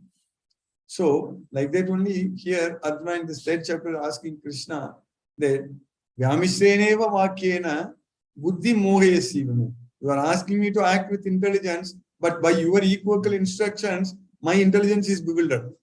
That's what he is telling Krishna. So, buddhi mohayasivame. Tadekam madanischitya. So, you tell me only one, don't tell me 2 things. Either you want me to use intelligence or want me to fight in this battle. So that's what Arjuna thinks, that both are different. Fighting in the battle means that person is not intelligent. So he thinks that everybody fighting there, they are not intelligent. So you are either you tell me only one thing. Ekam vadan nischitya. He's still believing in Krishna. He is Krishna's very, very good friend, his cousin. But he's asking Krishna, you tell me only for certain only one thing. Ekam vadan nischitya yena sreyo aham apnyat, by which I can be benefited. So now Krishna, the Supreme Lord, is telling Arjuna that Sri Bhagavan Vacha Lokesmin Vividanista Pura Prokta Mayanaga Jnana Yogena Sankyana Karma Yogena Yogina. So Lokesmin Vivida, there are 2 kinds of faith in this world. Everything I have explained to you.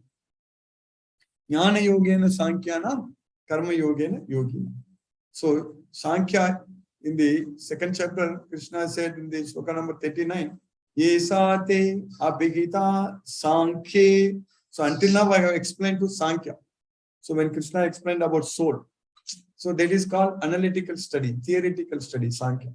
So that is what is called Jnana Yoga. So I have explained. So that's what here he says that Sankhya Jnana Yogena Sankhya. So then Krishna said that Buddhi, then Yesate Abhigita Sankhya, Buddhi Yoge tu Imamsu. Buddhya Yukta. Buddhya Yukta means with Buddhi we have to act. So that's what karma. We need to act. Karma yogena yoginam. So people, many times devotees ask questions that which chapter I need to follow, which yoga is the best. So like that they ask. It is not a good question at all. I always answer that we have to follow the entire Bhagavad Gita. All 18 chapters we have to follow. And this Bhagavad Gita itself is yoga only. Krishna is using this yoga. So there is nothing like that. I will do karma yoga. There are people, there are movements. They say that they are the karma, some movements and all people create this chapter you follow. Nothing like that. We have to follow the entire Bhagavad Gita. So right now we are jnana yogis. We are following, we are getting knowledge, correct? And then when we go and spread this Bhagavad Gita, we are bhakti yogi, buddhi yogi, karma yogi, everything we are doing it. So that's what we need to do.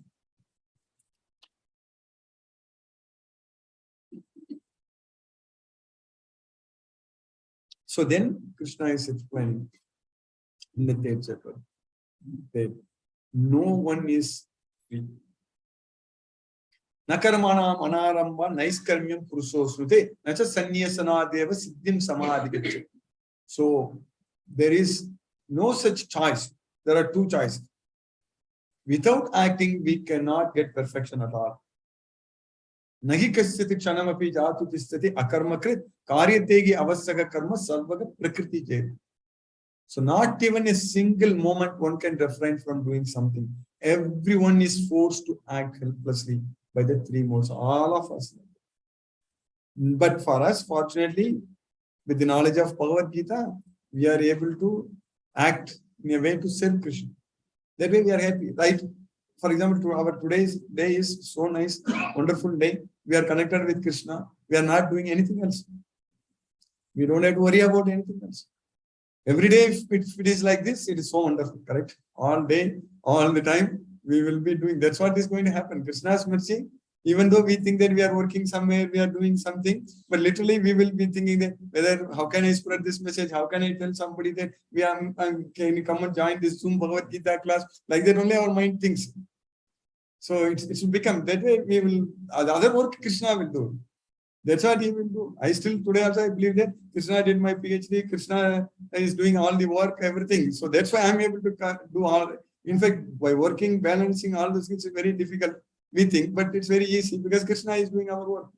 So because Krishna is telling Arjuna that they are already killed by my arrangement. So Bhishmam Dronam, the Bhishmam cha Dronam cha Jayadradam Karnam Statanyana Piyoda Viran Maya Akatam Stvam Jagima Gatista Yudyasva Cheta Sirani Sapatman. So Bhishma, Drona, Karna, Jayadrata, they are all already killed by my arrangement. They are already killed by me. You just shoot arrows. Nimitta matram, bhavasavya sachi. So we also have to just become instruments. Krishna is doing all this. So that way Krishna takes care of everything. So that way we need to understand that we have to do everything by Krishna's. Just 1 second. It's important. Hello. Second one.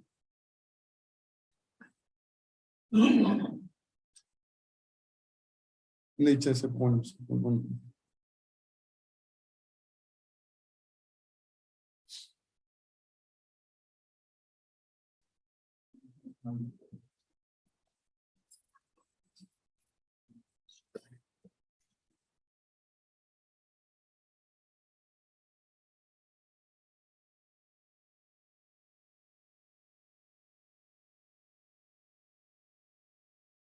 So 339654.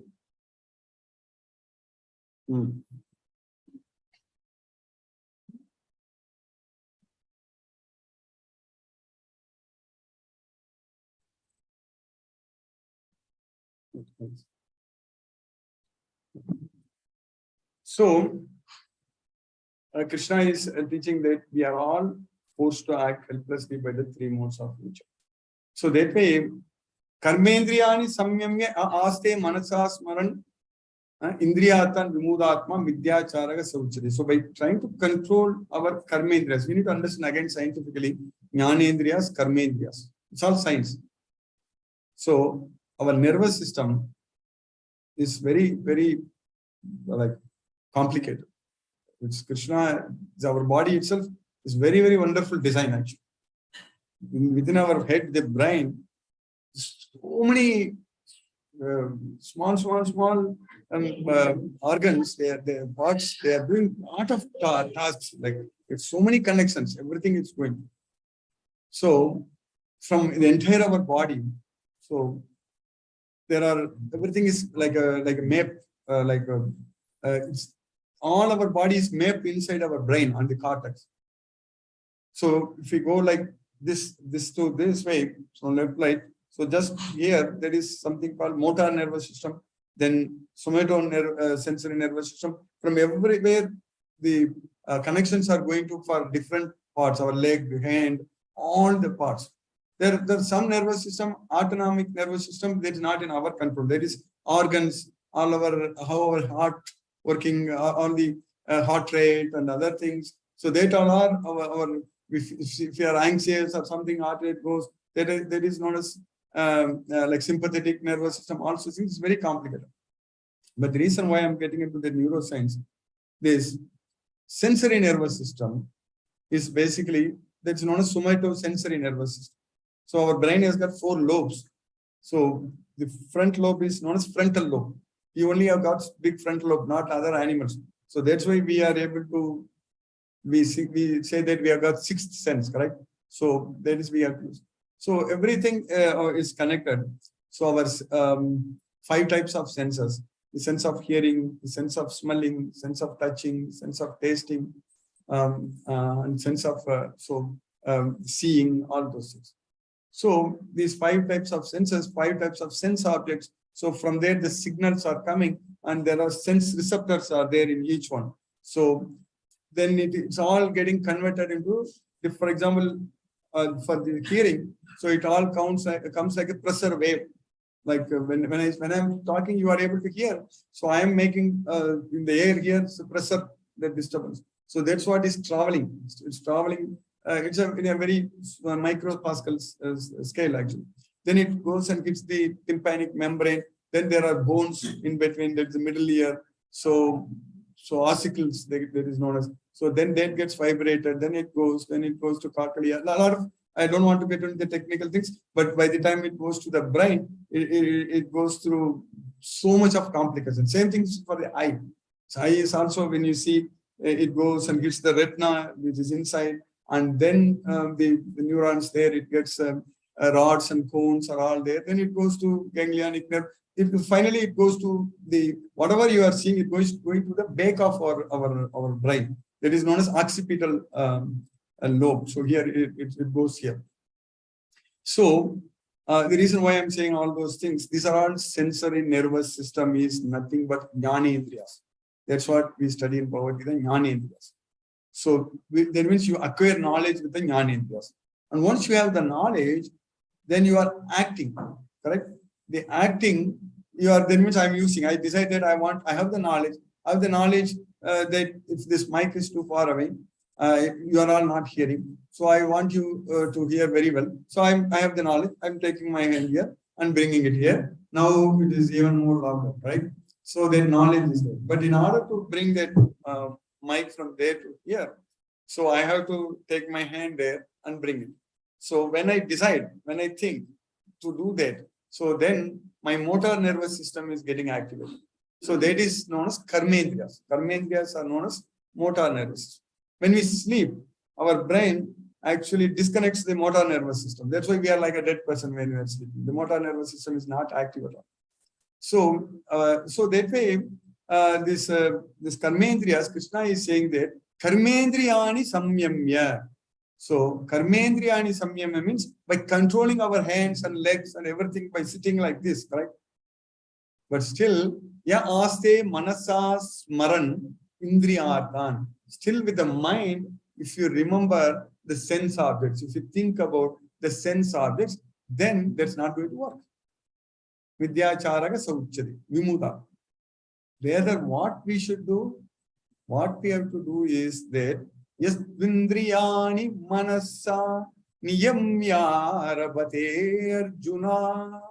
So with the mind, we need to Indriyani, the senses, regulate. We need to regulate our senses with the mind. Yes, instead of trying to forcefully control our senses and with the mind thinking about the sense objects, we need to regulate our senses. Indriyani manasa niyamya arabate Arjuna karmendriyai. Niyamya karmendriya means our working senses.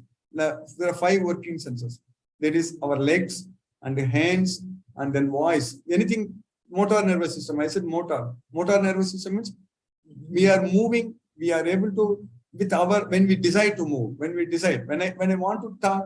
When I open my mouth, so everything is moving, correct? All those things, this joints moving, everything. When I'm walking, that's what is the motor nervous system. Similarly, anus and genital. So these are the 5. So when you want to use them, only you are using it. So that's what 5 working senses, karmendriyas. So with those karmendriyas, what we need to do is that we need to do karma yoga. So that's why this 3rd chapter is known as karma yoga. Karmendriya karma yogam. And what is meant by karma yogam? Asaktaka, without any attachment. We should not be attached to the results of the activities. So that's what is better. So if we do that, so that means we have to serve Krishna. We have to have this knowledge of Bhagavad Gita. We should be remembering Krishna all the time. Whatever we do, every day we are all eating. We have to make prasadam for Krishna. We need to realize, understand that Krishna is living with us. Krishna is there when we are eating prasadam. Krishna is also there in our heart. This body is not only we are staying. Krishna is also staying in our body, correct? Krishna is saying that I'm seated in everyone. Sarvasya chaham kriti sannivishte. Isvaraga sarvabhutanam krite Arjuna tistati. So Krishna is there in our body. Krishna is there in our. So we are giving prasadam to Krishna. So that way, every activity should be done in Krishna consciousness. Then there is karma yoga. So the real karma yoga is what we are supposed to do. We have to perform all the activities which are prescribed duties. Niyatam. Niyatam means prescribed. So in the 2nd chapter, 1 sloka which I didn't quote, that durainake avaram karma. So all the abominable activities we should keep it as a far distance. Durainake avaram karma. Whereas niyatam kuru karmatvam karma jayohi akarmanaga. So prescribed duties we need to do it. So if we do like that, what is prescribed duty means? Do it everything as an offering to Krishna. That is what is known as yajna. If you are doing everything as an offering to Krishna, means whatever we do, it's our life is dedicating our life to Krishna. That's it. That is Machitta Madgata Prana. That's what we need to do. So don't worry about anything. Don't worry about what others are going to think. We really don't need to think about what the society is going to think or what others are going to think about us. We have to think about what Krishna is going to think about me. That is the main thing. That's what is very important for us, correct? So Krishna should not be thinking as that we are fools. Krishna should think that we are his devotees. And so that's what is very important. So that way, yajnartat karmano anyatra lokoyam karma bandhanaga. So any activity which is done, which is not done as an offering unto Krishna. Any activity which is not done as an offering, which is not, that means anything we do, we have to do it for Krishna only. So that means we are really doing it for us. We are doing good thing for us. So any activity which is not done for Krishna is going to bind us. Lokoyam karma bandhana. So that means we have to do everything for Krishna. Prasadam making means it's for Krishna. So studying Bhagavad Gita, Krishna's mercy, we are getting this knowledge and chanting Hare Krishna Maha Mantra and spreading this message. Everything should be done as an offering unto Krishna. So then we are not going to get any karma bandha. So that's what Krishna is teaching in the 3rd chapter. Karma, that anything we do, other than that, it's going to bind us. So then Krishna is teaching that there is a cycle. So the rain, from the rain food comes, we subsist on grains, and the grains come from the rain, and the rain comes from yajna, and the yajna is coming from the karma, and the karma is coming from the Vedas, and there is coming from Brahman, Krishna, and Krishna is Brahman, Nityam, Yajna Pratishthitam, always situated in yajna. So that's why karma brahmodbhav, there is Annat bhavanti bhutani parjanyad anna sambhavaga yajnat bhavati parjanyo yajnaga karma samudbhavaga karma brahmodbhavam viddhi brahmachara samudbhavam tasmat sarvagatam brahma nityam yajne pratishthitam. So if you don't follow this cycle, then our life is full of sins. Evam pravartitam chakram nanu vartayatiga yaga agayugi indriyaramo moham partha sajivati. So that way we need to follow this cycle. So that means if we are able to follow, so then Krishna is saying, Yastvatmarati revasya atmatriptascha manavaga atmanyeva cha santustaga tasya karyam na vidyate. So if we are able to find happiness within ourselves, then there is no duty for us to. We will become like Krishna. That way we can say that we are like Krishna. Sometimes people say that Aham Brahmasmi, I am also God, you are also God. Krishna is so, I and Krishna both are the same. There is no Krishna like that people thought. But that is not true. Krishna is always, we can never ever say that Aham Paramatma Asmi. I am seated in everyone's heart like that. We cannot say, Krishna only can say. So we need to be understanding that. So that way, even after realization, we will be with Krishna, but we will not be Paramatma. That we need to know. Krishna is only Purushottama. So that we need to know. So that way, with the knowledge of Bhagavad Gita, when we do everything for Krishna, we will find happiness within ourselves. Then there is no duty to do. We don't have to be responsible for anyone. Naivatasya kritenato na kritenega kaschana na chasya sarvabhutesu kaschitartavyapa. We are not answerable to anyone. Right now, how many people we have to answer, right? The problem is that we are at work, we have to answer, at home, we are there. We are answerable to so many. We are not free at all. But when we are finding happiness within ourselves, we don't have to worry about anyone. We have to simply remember Krishna and do our job, everything. We are not answerable to anyone. That's the thing we need to do. So for that, what we need to do is that Tasmat asaktaga satatam karyam karma samacharan asakto hi acharan karma paramapnoti purushaga. So without any attachment, we have to perform all the actions. And how we can do that? We have to get attached to Krishna. That's it. If you are attached to Krishna, then we don't have to be attached to anything else in this material. That's what is very important. So we are all getting ourselves this everyday studying Bhagavad Gita. We are ourselves getting attached to Krishna. That attachment is becoming more and more stronger. That bondage, we should be very much bonded to Krishna. So that's what is going to take us to Goloka. So that way, at the time of death, we will be able to remember Krishna only. So that way, Krishna is in the 3rd chapter. Then he says that you have to set an example for others. Krishna also talks about himself. I don't have anything to do. There is no duty for me. But still I come here. If I don't come here and teach all this Bhagavad Gita, then I will be the cause for putting this world into trouble. Imagine. If Krishna didn't come and give this knowledge to us, what is our situation? We will be stuck like anybody else. We will be going after material things and all those things. Forever we will keep taking birth in this material. But now with the knowledge of Bhagavad Gita, we are going to get out. We know that all of us are on the right path. We are going to go to Goloka. So Krishna, even though nothing is binding him to do anything, is so much compassionate towards us. So that's why he says that you also now sakta karmani avidvamso yatha kurvanti bharata kuryan vidvams tata asaktagal. So a person who has no knowledge, so he is attached to and doing work. You also do work like him, but you have knowledge, but don't get attached. Asakta. So that's how our life should be there. Our activities there, we should not be attached to anything. We should be simply attached to Krishna. So do everything. So for that, what we need to do? So Krishna is saying that Teme matam idam nityam manutistanti manavaga shaddavanto anasuyanto muchyante te pikarma bigi. That's what Krishna is saying. So anyone who follows my matam, you know what is matam? We say that there are different matam, different religions, but we need to follow Krishna's matam. There is Bhagavad Gita. That's it. We have to just follow Bhagavad Gita. Eme matam idam nityam anutistanti.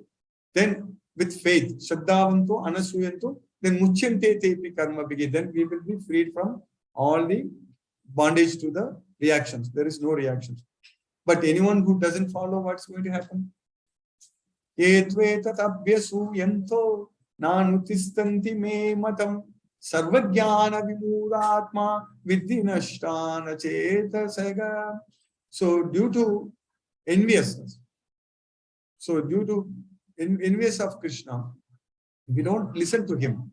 So then we will be bereft of all knowledge. and we will be bound to this material world again. So that way, all the activities are carried out only by the three modes of material nature.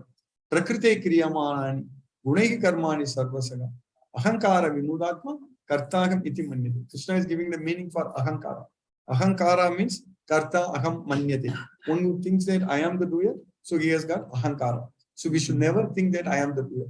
So to elevate ourselves to that position is what we need to make use of this human life. That we are not the doer. We cannot say something great goes, I did it. And we cannot say something bad goes, you did it.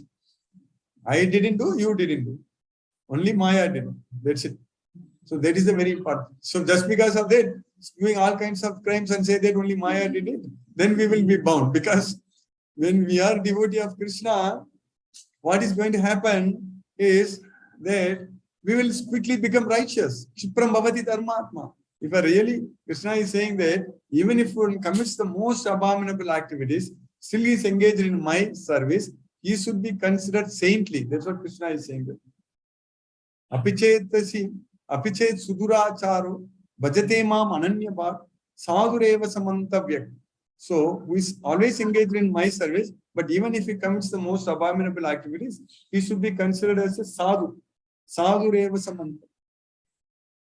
Why? Krishna is saying that Shipram bhavati dharmatma sasvachanti nikachati. He will quickly become righteous and attains everlasting peace of mind. And Krishna says that Kaunteya pratijanigi name bhattagat pranashyati. O son of Kunti, declare it boldly that my devotee never perishes. So our great designation, if somebody asks, who are you? We say that I am engineer, I am IT specialist, I am this, I am that, like that, I am a doctor, like that. Who are you? I am Krishna's devotee. That is our position. That's the main thing. We should understand that we are devotee of Krishna. So then we don't have to worry about anything. So that way, that Krishna is saying in the 9th chapter. So that way we are covering further ahead also. So in the 3rd chapter, Krishna is saying that anyone who thinks that he is the doer, he has ahankara. So the meaning of ahankara is karta aham. Just flip it. Ahankara, karta aham. So that's what. If you think that I am the doer, so that means we have ahankara. That is known as false ego. So we should never think that we are the doer. The entire 14th chapter of Bhagavad Gita is the 3 modes of material nature.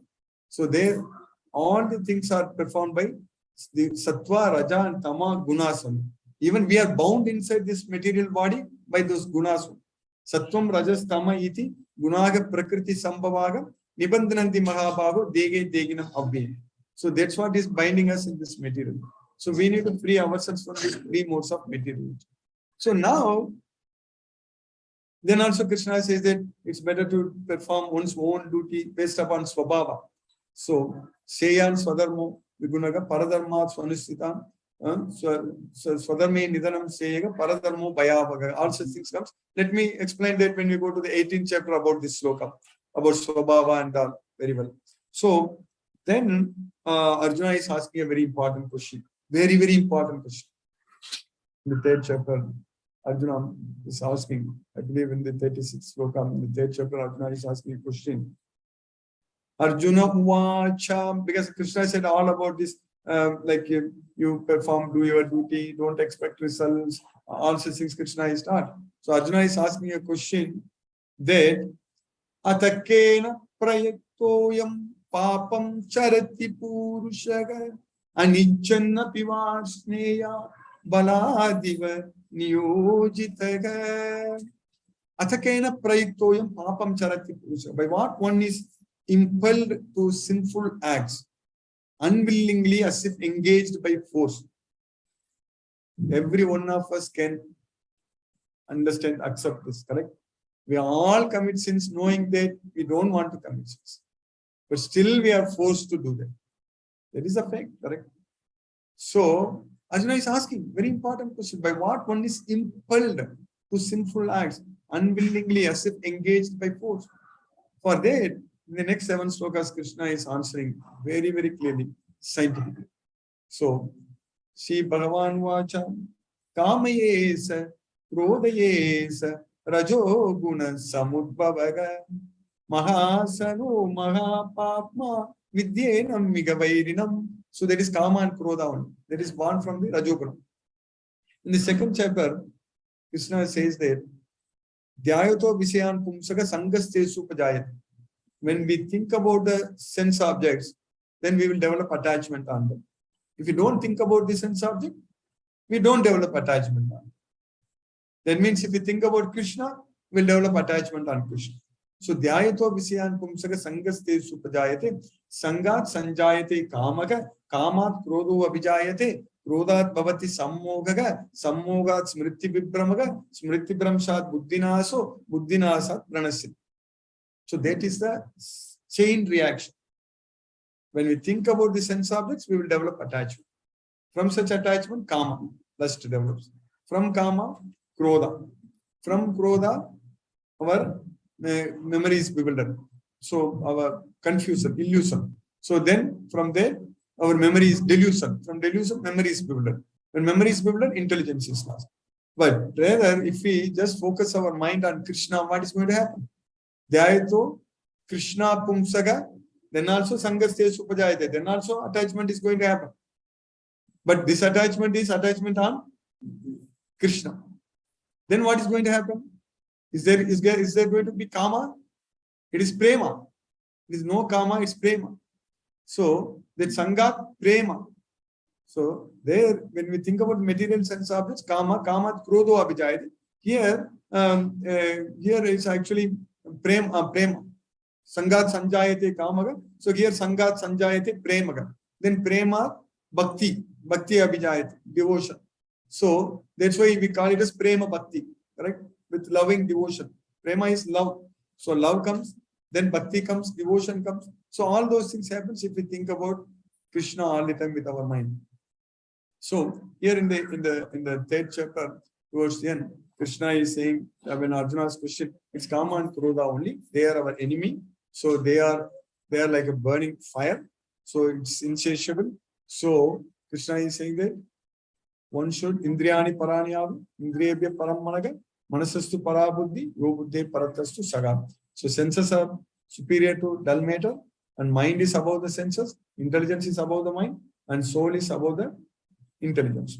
So now, Evam Buddhe Param Buddhva Samstapyatmanam Atmanaga Jagi Satru Mahabhavu Kamaru Durasanam. So by knowing this knowledge, by understanding this knowledge, so you control your mind, and then with the controlled mind, you conquer your enemy.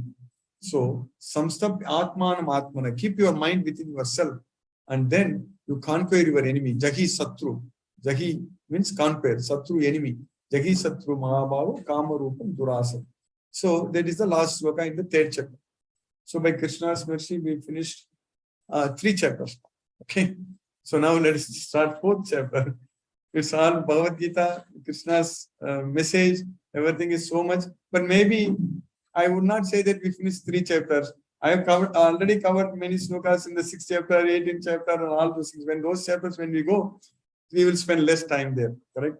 So that way, it all happens. Because when we do this Bhagavad Gita, I never prepare and thinking about what we are going to do. Krishna only is delivering this lecture. He only is making us to understand this Bhagavad Gita. So in the 4th chapter, Krishna is telling, even without Arjuna is asking, he is telling that I gave this knowledge in the beginning to sun god Vivaswan. Vivaswan gave it to Manu. Manu gave it to Ikshvaku. So it was coming through disciplic successor. So Ikshvaku Parampara, Treta Yuga. So that was 2 million years ago, millions of years, Treta. So I gave this to them. So that knowledge was coming through disciplic succession, that disciple succession was broken. Imam Parampara Pratam, Imam Rajarishyo Vidu, Sakale Nega Magatu Yogo Nashtaka Pan. Then Krishna says in the 3rd sloka, 4th chapter, Sayevayam Maya Tedya Yogaga Proktaga Puradanaga Bhakto Sime Sakacheti Rakasyam Yeta Ruttamam. So that same knowledge which I gave to sun god Vivaswan, I am giving it to you today. Because you are my friend and you are my devotee. So that's why Rahasyamhi etad uttamam. I am teaching you that supreme secret. So now Arjuna is asking a question. So that's what we are studying in our regular Bhagavad Gita. Krishna is answering these questions. Arjuna is asking, Aparam bhavato janma param janma vivasvataga katham etat vijaniyam tvam madhav proktavaniti. So Sun God Vivaswan is by birth senior to you. How am I to understand you gave this knowledge to him? Krishna is saying that both you and me have taken many, many births. I know everything. You don't know anything. There is the same case with us. We have taken many, many births. Krishna was there with us in all the births. Krishna knows all our previous births. We don't know anything. Krishna knows everything. But there is no need for us to know about that also. We have to now only think about our future, where we need to go to Goloka. That's very important. Whatever births we have taken, Krishna knows. So, Bahuni me veditani janmani tavachajuna tani agam veda sarvani natvam veda parantam. So then Krishna is saying that he's unborn, he comes here with his internal potential. Then the famous slokas, Yada yadagi dharmasya glanir bhavati bharata abhyutana madharmasya tadatmanam sajami agam paritranaya sadhunam vinasaya duskritam dharma samsapanartaya sambhavami yuge yuge. So all such things Krishna is teaching. And once we know about Krishna, his divine appearance and activities, then we are not going to take birth again here. We are all knowing about Krishna. We are going to go to Goloka. So then Krishna is teaching that many persons in the past, by taking shelter unto me, by thinking about me, purified with the knowledge and austerity, they have achieved my nature. So Vita Raga Bayakroda, Manmayama Upashitaga, Bhagavo Jnana Tapasa, Uta, Madbhavam Agataga. We need to attain Krishna's nature. So then Krishna is teaching in the 4th chapter everything about then the karma. So many people already, he says that kim karma, kim akarma, kaviyopyatra mogitaga, tatte karma pravakshami yajnatva mokshase asubha. So what is duty? What is action? What is inaction? So even intelligent persons are confused. Now I shall explain to you, by knowing which you will be free. So Krishna is teaching about this yajna, different types of yajna. Krishna is actually teaching us what is karma. So in that, those 4 slokas, sloka number 19, 20, 21, 22, 23 and all, in the 4th chapter, Krishna is very clearly teaching that. Tyaktva karma pala sangam mitya trupto nirasrayaga karmani abhipravrittopi naiva kinchit karoti saga. If you give up attachment to the results of activities, Tyaktva karma pala sangam nitya tripto nirasyaga, always satisfied without having any desires. Nitya tripto nirasyaga karmani abhipravrittopi. So if we perform any duty, we are not doing anything. Nirasi yatachittatma tyakta sarva parigragaga sariram kevalam karma kurvannapnoti kilbisham. So if we have any desires, nirasi yatachittatma tyakta sarva parigraga, but give up all sense of proprietorship. So just do activity just for maintaining our body, only kevalam, only sariram kevalam karma, only just to maintain our body. Sariram kev kurvannapnoti kilbisham. If you do, we are not going to get any sins. Yadirchala basantushto dvandvatito vimatsaraga samaga siddhav asiddhav cha kirtva apina nibadyate. So whatever gain we get, we should be happy. Yadircha. Yadircha means without any expectation, whatever gains we get, one should be happy. Labha santushto dvandva atito vimatsaraga. Atito means escaped, given up, dvandva, freed from the dualities. In this world, everything is dual. So there is happiness, distress, like heat and cold, like victory and defeat, profit, loss, everything positive, negative. We should not be disturbed. So dvandva atito vimatsaraga means free from envy. Samaga siddhav asiddhav, being equal in both success and failure. So then we are going to be nothing is going to bind us. So that kind of status we need to achieve. Then Krishna is explaining everything should be done for Krishna only. Brahmarpanam brahmakavigi brahmagnav brahmana kutam brahmaiva tena gantavyam brahma karma samadhina. So everything should be done as an offering to Brahman, Krishna. Brahma means not Lord Brahma, Krishna. So then Krishna is teaching us different types of yajnas. I don't want to get into each and every yajna, but different types of yajnas Krishna is teaching. But at the end, he says that there is Shreyan Drabhyamayad Yajnas Jnana Yajnaga Parantapa Sarvam Karma Akhilam Pata Jnane Parishamapyate. Out of all yajnas, Jnana Yajna is the best one. What we are doing right now is Jnana Yajna. So that's what we are doing. So then, after all yajnas, Krishna is Japa Yajna. Yajnana Japa Yajnosmi. That's what he says in the 10th chapter. Krishna is the Japa Yajna. So we are also going to chant Hare Krishna Mantra. Every day in our Bhagavad Gita class, at the end we do Japa Yajna. So that means every day we are doing Jnana Yajna, Japa Yajna. That's what we are supposed to do. So that way we are following what Krishna is saying. Already we are following what Krishna is teaching. So then Krishna is teaching about the knowledge. So the importance of this Bhagavad Gita knowledge. So Nahi Jnanena Sadrisam Pavitra Mikavidya. There is nothing else is purer than this Bhagavad Gita knowledge. So this Krishna is comparing this knowledge to the boat. And Krishna is comparing this knowledge to the fire. So boat of knowledge, fire of knowledge. So Yataidamsi Samito Gnigi Bhashmashat Kurute Krite Arjuna Jnanagni Tadda Karmanam Bhashmashat Krite Tatam. So just like a fire burns the wood into ashes, the firewood into ashes. Similarly, the knowledge, the fire of knowledge burns all our reactions into ashes. If we have this fire of knowledge, then apichetasi papebhyaga sarvebhyaga papa krittamaga sarvam jnana plavenega vrijinam santarishish. So even if one thinks that he is the most sinner, one commits the he thinks that he is the out of all sinners, he is the most sinner. So still, if he gets into this boat of knowledge, he can cross beyond the ocean of material miseries. That's what jnana plaveneva vrijinam. So Krishna also compares this knowledge to weapon. So jnanasina. So jnanasina chitvainam. So we need to samsayam. So our doubts we should be destroying with this jnana. So that way, if we do it, then we will develop. We will get into that. So mukti.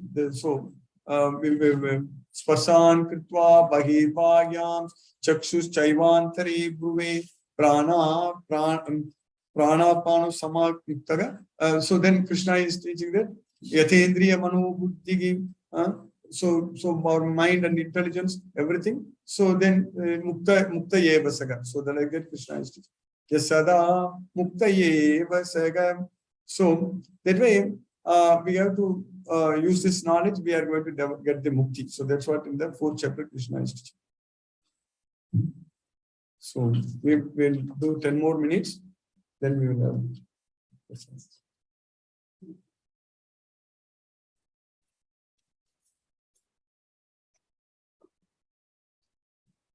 So then in the 5th chapter, Arjuna is asking again question. Krishna is telling very clearly everything. But Arjuna again and again in the 2nd chapter also Krishna told very clearly about the karma yoga, the buddhi yoga, buddhya yuktha, all those things. And Arjuna asked question that until 18th chapter also Arjuna asks the same kind of question only. So here he is saying that Sanyasam karmanam Krishna punaryogam cha samsasi yachre tayoryekam tanme pruri sunischitam. So again you tell me only one. In the 3rd chapter also he said that, correct? He said that Vyamisheneva vakyena buddhi moga yasivame tadekam vada nischitte yena sreyo aham apniyat. Here also tadekam vada here sanyasam karmanam Krishna punaryogam cha samsasi tadekam vada nischitte yena sreyo aham apniyat. Now Krishna is again telling them. So Arjuna is asking that giving up all the activities, sanyasam karmanam, by giving up all the activities or by performing the activities, giving up the results, which one is the good one? Again, Krishna is saying that anyone who thinks that these two things are different, they don't have any knowledge. So that's why we need to understand it. People say that Jnana Yoga is best or Karma Yoga is best. They don't have knowledge. So Krishna is saying that Sankhya Yoga Pratak Balaga Pravadanti Na Pandidaga. Krishna is saying that they are not Pandita, they don't have knowledge, they are not Pandita. Because Ekam Sankyam Cha Yogam Cha Ya Pasyati Sa Pasyati. Anyone who sees that both Sankhya and Yoga are the same, they are really seeing. So that's what is very important. So that way, when we study this Bhagavad Gita fully, when we understand this Bhagavad Gita, whatever Krishna said in Bhagavad Gita, we want to do it. That's it. Entire Bhagavad Gita. So then in the 5th chapter, Krishna is saying that kind of activities like trying to do impersonal worship, all those things, Sankhya Yoga, all those things is going to be very difficult. Whereas just by worshipping Krishna, that's what in the 12th chapter we are going to study also at length. So just by taking Krishna as the person worshipping, so then we are going to very quickly go to Goloka, Krishna's way. So that's what is very important. So in the 5th chapter, Krishna is saying that we have to, our mind, we have to think that we are not the doer in all the activities. Naiva kinchit karometi to manyeta tattva. So I am not doing anything like that. We need to think. Pasyan, sunvan, sparsan, jigran, asnan, gachan, swapan, swasan, pralapan, visrijan, grinnan, unmishan, nimishan, api, indriyani, indriyatesu, vattante iti dharya. Only the senses are engaged with the sense objects, but I am not the doer. Or with our mind, we should think that we are not connected with that. So that way, we have to perform all the activities only for Krishna. Brahmanaraya karmani, sangam tektva karotyega, lipyate nasapapena, padma patram ivambasa. So everything should be done only for Krishna. So that way, we need to use our body, mind, senses, everything in Krishna's, only to purify our self, purify the self. So kayena, manasa, buddhya, kevalair indriyairapi, yoginaga karma kurvanti, sangam tektva, atma suddhi. So if we do that, then we will be able to renounce all the activities with mind. We have to act, but mentally we can renounce. Sarva karmani, manasa sannyasaste. So if we are able to renounce mentally all the activities, then we will be able to live happily. So that is a happy life. Sukham vashi. Sukham vashi means happily we can live. We can live where? In this body. Navadwara Puram. So this body is called Navadwara Puram. We know that Thiruvananthapuram, correct? So Puram, correct? So Puram is a city. Like that many Anantapur or Kanpur, all those things, this Puram comes, correct? So many places. So this Navadwara Puram means the city of 9 gates. So that is our body. So what are those 9 gates in our body? So 2 eyes, 2 gates, and 2 nose, and 1 mouth, and 2 ears. So 7 gates are there in the face. Then anus and genital. So totally 9 gates in our body. So that's what is Navadwara Puram. So Navadware Pure Degi, Naiva Kurvan Nakare. So if you are able to give up all activities, renounce all activities by mind. So that's what Sarva Karmani Manasa Sannyasyasti Sukham Vashi. So that way Krishna is teaching that we are not the doer. So na kartritvam, na karmani, lokasya srajati prabhu, na karma palas samyogam, swabhavastu pravartate. Everything is done by the swabhava. Our swabhava only is doing all the activities. We are not doing anything. Everything is swabhavastu pravartate. So Krishna is also saying that I don't assume any responsibility for anyone's good or bad activities. So people say that if God is there, why he is doing all those things like that? They say we cannot blame Krishna. We have to blame our ignorance. The reason we are struggling and suffering in this material world, because we don't have the Bhagavad Gita knowledge. We are having ignorance. So, nadate kasyachin papam nachaiva sukrutam vibhu ajnani navrutam jnanam tena mukhyanti jantavara. So, that way, we need to get this knowledge of this Bhagavad Gita. So, that's why Krishna is teaching. I already mentioned those slokas in the past. So, bhagyasparse swasaktatma vindadi atmani yatsu. Yegisam spasaja bhoga dukkayonaya yevate adyantavantaka kaunteya nateshu ramate budaga. So, whatever this material sense enjoyment, samsparsaja bhoga, so that has got beginning and end. So, that is the source of our distress. Dukkha yone evade. The reason for our suffering, because we are trying to enjoy material sense of it. So an intelligent person does not take participation. Natesu ramate. So like that, in the 5th chapter, Krishna is teaching us everything. So we will have to, Krishna is also saying in the 5th chapter, one who is able to find happiness within the self. Yonta sukho antararamaga tathantaga jyotirevayaga sago sayogi brahma nirvanam brahma bhuto adhigacchati. So we need to find happiness within ourselves. So that's what Krishna is teaching. At the end, Krishna is saying the last sloka in the 5th chapter, Bhoktaram yajna tapasa sarvaloka mageswaram sugurdam sarva bhutana nyatva mam shantim richati. So Bhoktaram yajna tapasa. So I am the enjoyer of all yajnas, all austerities. Bhoktaram yajna tapasa. Sugurdam sarva bhutana. I am the well-wisher of all living entities. Sugurdam sarva bhutana. So Bhoktaram yajna tapasa. Sugurdam. So Nyatva Santim Richati. So Krishna is the Sarvaloka Mageswam. Krishna is the Iswara, controller of all worlds. So if we know all those things, Nyatva Santim Richati. If we know that Krishna is this, then we are going to get peace of mind. So how we are going to know? By studying this Bhagavad Gita. So we are studying this Bhagavad Gita. We know all those things. So now there is the last sloka in the 5th chapter. So what I am going to do is that going forward. So we have finished out of 18 chapters, 5 chapters. So the other chapters, I'm not going to go through each and every sloka. I think we covered in all these chapters, many slokas we covered. Correct? If I want to do that, one thing is that it takes more time. We cannot finish all these slokas. But at the same time, for us also, it's difficult to focus and concentrate also. So I'm going to summarize, but definitely essence of each and every chapter, correct? So that way we know what is happening. That's what we will do. But I think it's a time for prasadam, right? So maybe if Mataji comes, so then maybe we can now I'll just let us give some question answers until they come. So then afterwards I will finish. I try to cover everything in 1 hour, correct? In 1 hour, the entire remaining chapter. So that way we will achieve our aim of covering the entire Bhagavad Gita. But what happened when we started, at least 5 chapters we have covered fully.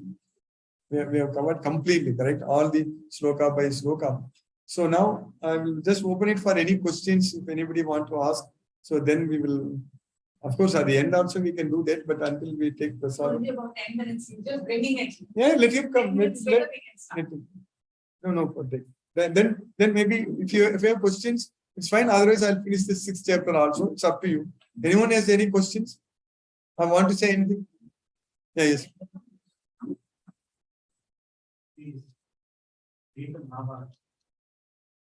I look at it as a character. You not set an example. You know, all the bad things that people do. And suddenly the war is becoming the giver of knowledge. The problem, this question you are asking, because we are considering Krishna also as like us. That is the problem we are asking this question. I started the question like that. Yes, that is the problem. Krishna already says in Bhagavad Gita, Avajananti mamuda manushim tanum ashritam parambhavam ajananto mama bhuta maheswaram. So they don't know my superior form, that I am the Maheswara, Mama Bhuta, I am the controller of all worlds, Maheswara. So because of that ignorance, we think that how Krishna can marry so many wives, how Krishna can do dance with gopis, all those things. Krishna can do anything. He is the Supreme Lord, and he says that I don't have to obtain anything by working. Name patasti kartavyam. This Krishna has to go to job, we have to survive. For us to get our daily bread, we have to work, we have to do all those things. Krishna is Aham Sarvasya Prabhavo Mattaga Sarvam Pravartate. So I am the source of everything, everything comes from me. So these kind of questions come only because we can treat Krishna as like us, any other human being. But that is not the fact. Krishna, we cannot say that Krishna did wrong things and all. Whatever Krishna did, it's right only. That should be our take. Anything Krishna is doing, that's it. That's what we will get with this Bhagavad Gita. He is the Supreme Lord. So he is the controller of everything. That's what the entire Bhagavad Gita we understand. So because the way we are viewing is a problem. That is a problem. The gopis, they have so much of faith and love on Krishna. We should also be like that only. We should also feel the separation of Krishna. They all were feeling that separation like from Krishna.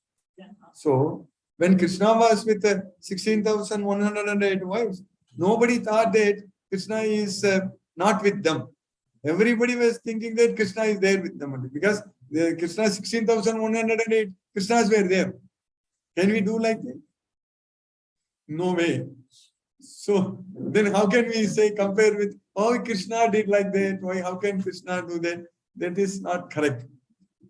So Krishna is there in each and every atom. He is inside, he is outside. Bhagirantascha bhutani, durastha antiketa. He is very, very far away. He is very, very close. Maya tatam idam sarvam jagatnavyakta murtina. So this entire, I pervade this entire universe in unmanifested form. So that's what we need to know, that if we, as soon as we think that Krishna is a person like us, then these questions will arise, then we will lose. We will not get it. Is that, does that answer your question? Anyway, it's a very important question, only many people ask, because Arjuna himself asks such question only, how am I to understand that you gave this sun god Vivaswan, correct? People will ask that question. So Krishna is saying that we have taken many, many paths. So in Rama Avatara, they want to touch the Rama. But Rama said, you have a chance to get in Krishna Avatara. After that, that is the reason for this happened. Some people said that. Is it right? Yes. Yeah, so many things, but the important point is that for us, if we understand this Bhagavad Gita fully, study again and again, there's much more for us to even Srimad Bhagavatam Mandal to enjoy. You know, these people, even for movies, they will not find stories. They will struggle to create all this. For us to enjoy Krishna's Leelas, our lifetime is not enough. We can, what wonderful Leelas Krishna did. This so-called made-up heroes, correct? There are fans. We have to, everybody should be fans of Krishna. That is the main thing. Krishna is the superhero, right? He did so many wonderful acts. So that's what we are supposed to do. Saket Prabhu, you want to say anything, Prabhu? Okay, so maybe until they prepare, we will also get into the 6th chapter. Okay, so at least we can target. So now, in the 6th chapter, Krishna, beginning, he says that Anashidaga karma palam karyam karma samacham sasanyasi cha yogi cha naniragnigina cha kriyaga. Krishna is giving the definition of sannyasi. Sannyasi is not a person who gives up the actions, but sannyasi is a person anashritaga karma palam, so who gives up the results of the action, attachment to the results of the action. Anashritaga karyam karma karotiyaga sa sannyasi cha yogi cha. He is known as sannyasi, he is known as yogi. So that's what we need to know. These things are not different. So not somebody sannyasi means, we normally think that sannyasi means he gives up all the, I am sannyasi, you are sannyasi also. As long as we are able to give up the attachment to the results. That's what is very important. So that way Krishna is saying that, so we should not be attached to the result. So then there also Krishna is saying that about the yoga, how to achieve that yoga. So Aruruksher Muner Yogam Karma Karanam Uchate. In order to achieve that yoga, so the Karanam is the karma. Aruruksher Muner Yogam Karma Karanam Uchate. Karanam is the cause. So the action. So we have to perform action. So if there is a reason, if there is a reason to perform our action, so that reason is to achieve yoga. So that way we are all acting. So that action is to achieve that yoga. So yoga means not affected by the results. Siddhya siddhyo samo bhutva samatvam yoga uchyate. In the 2nd chapter, Krishna said that. One who is equal in both success and failure. So that equanimity is known as yoga. That's samatva. Siddhya siddho samo bhutva samatvam yoga uchyate. So in order to achieve that equanimity, so any action we need to perform the karana, the reason to perform activity, there should be the reason that we want to achieve yoga. But if any reason for us to not doing any activity, the reason is that we have already achieved yoga. Then there is no need to do for us anything. Yoga rudasya tasyeva kshamaga karana uchyate. So kshama means not doing anything. That karana for not doing that any activity, that reason is that we have already achieved yoga. We don't have to do anything. So that's what Krishna is saying. Then Krishna is saying that Uddare Atman Atmanam Natmanam Avasadi. With the help of mind, one should elevate oneself, not degrade. Because Atmaibagi Atmano Bandhur Atmaiva Ripurat. This mind is friend as well as enemy. Yeah. Hare Krishna.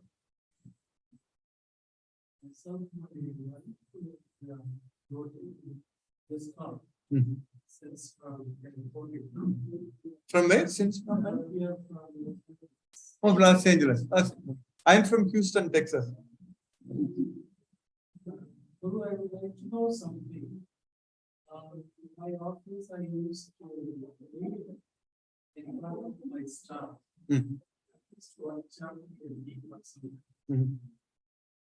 But I couldn't understand sometimes how, because when we are reading, of course, Gita is very different subjects, giving a lot of knowledge. But when we read it, try to understand something. Because they don't have a part of the Guru. But I always, by reading, some knowledge in it. At the same time, say devotee, I couldn't differentiate the terms, even from doctrines or in our circle.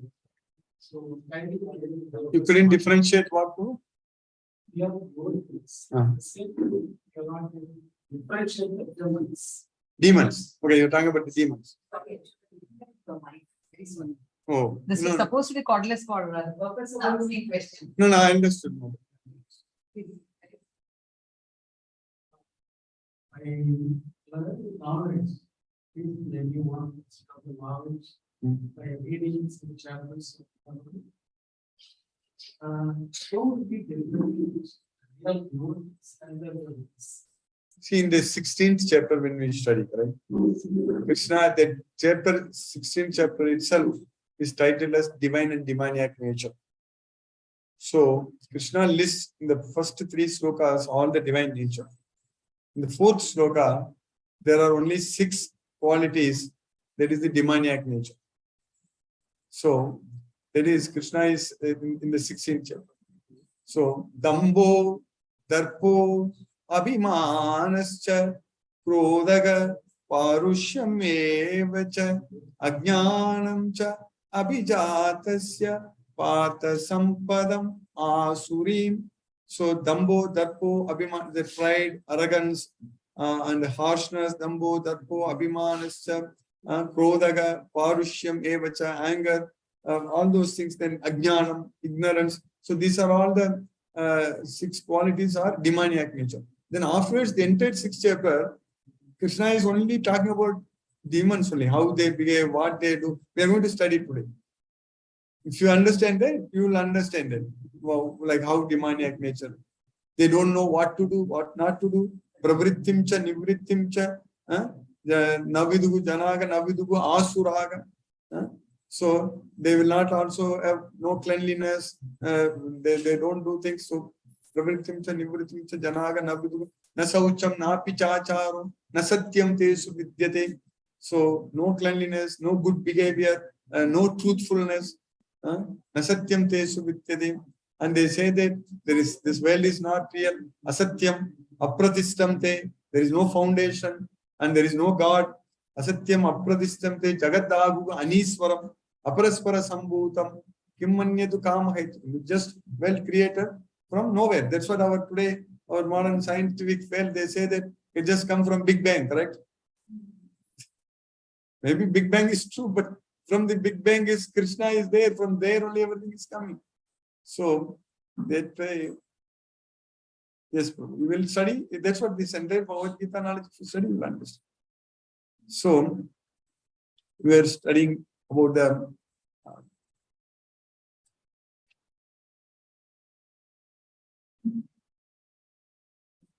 questions.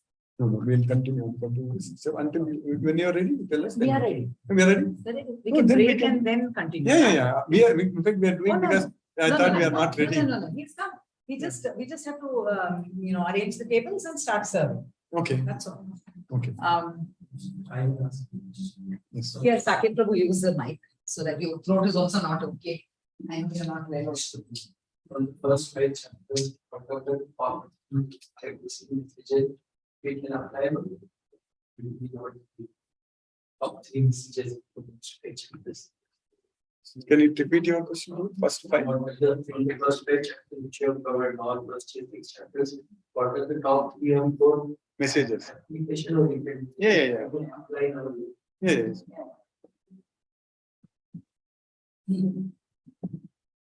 Yeah, the question is that what are the messages we are getting until now, what we studied, correct? So that already in the beginning itself, I told that our job is only one. So that message is very clear. Huh? No, Goloka we are going. There is no doubt. Exactly. That is it.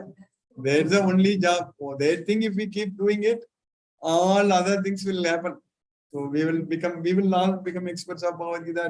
Because our thing is that, because you are all in Bangalore, bring that 14,000 people, devotees.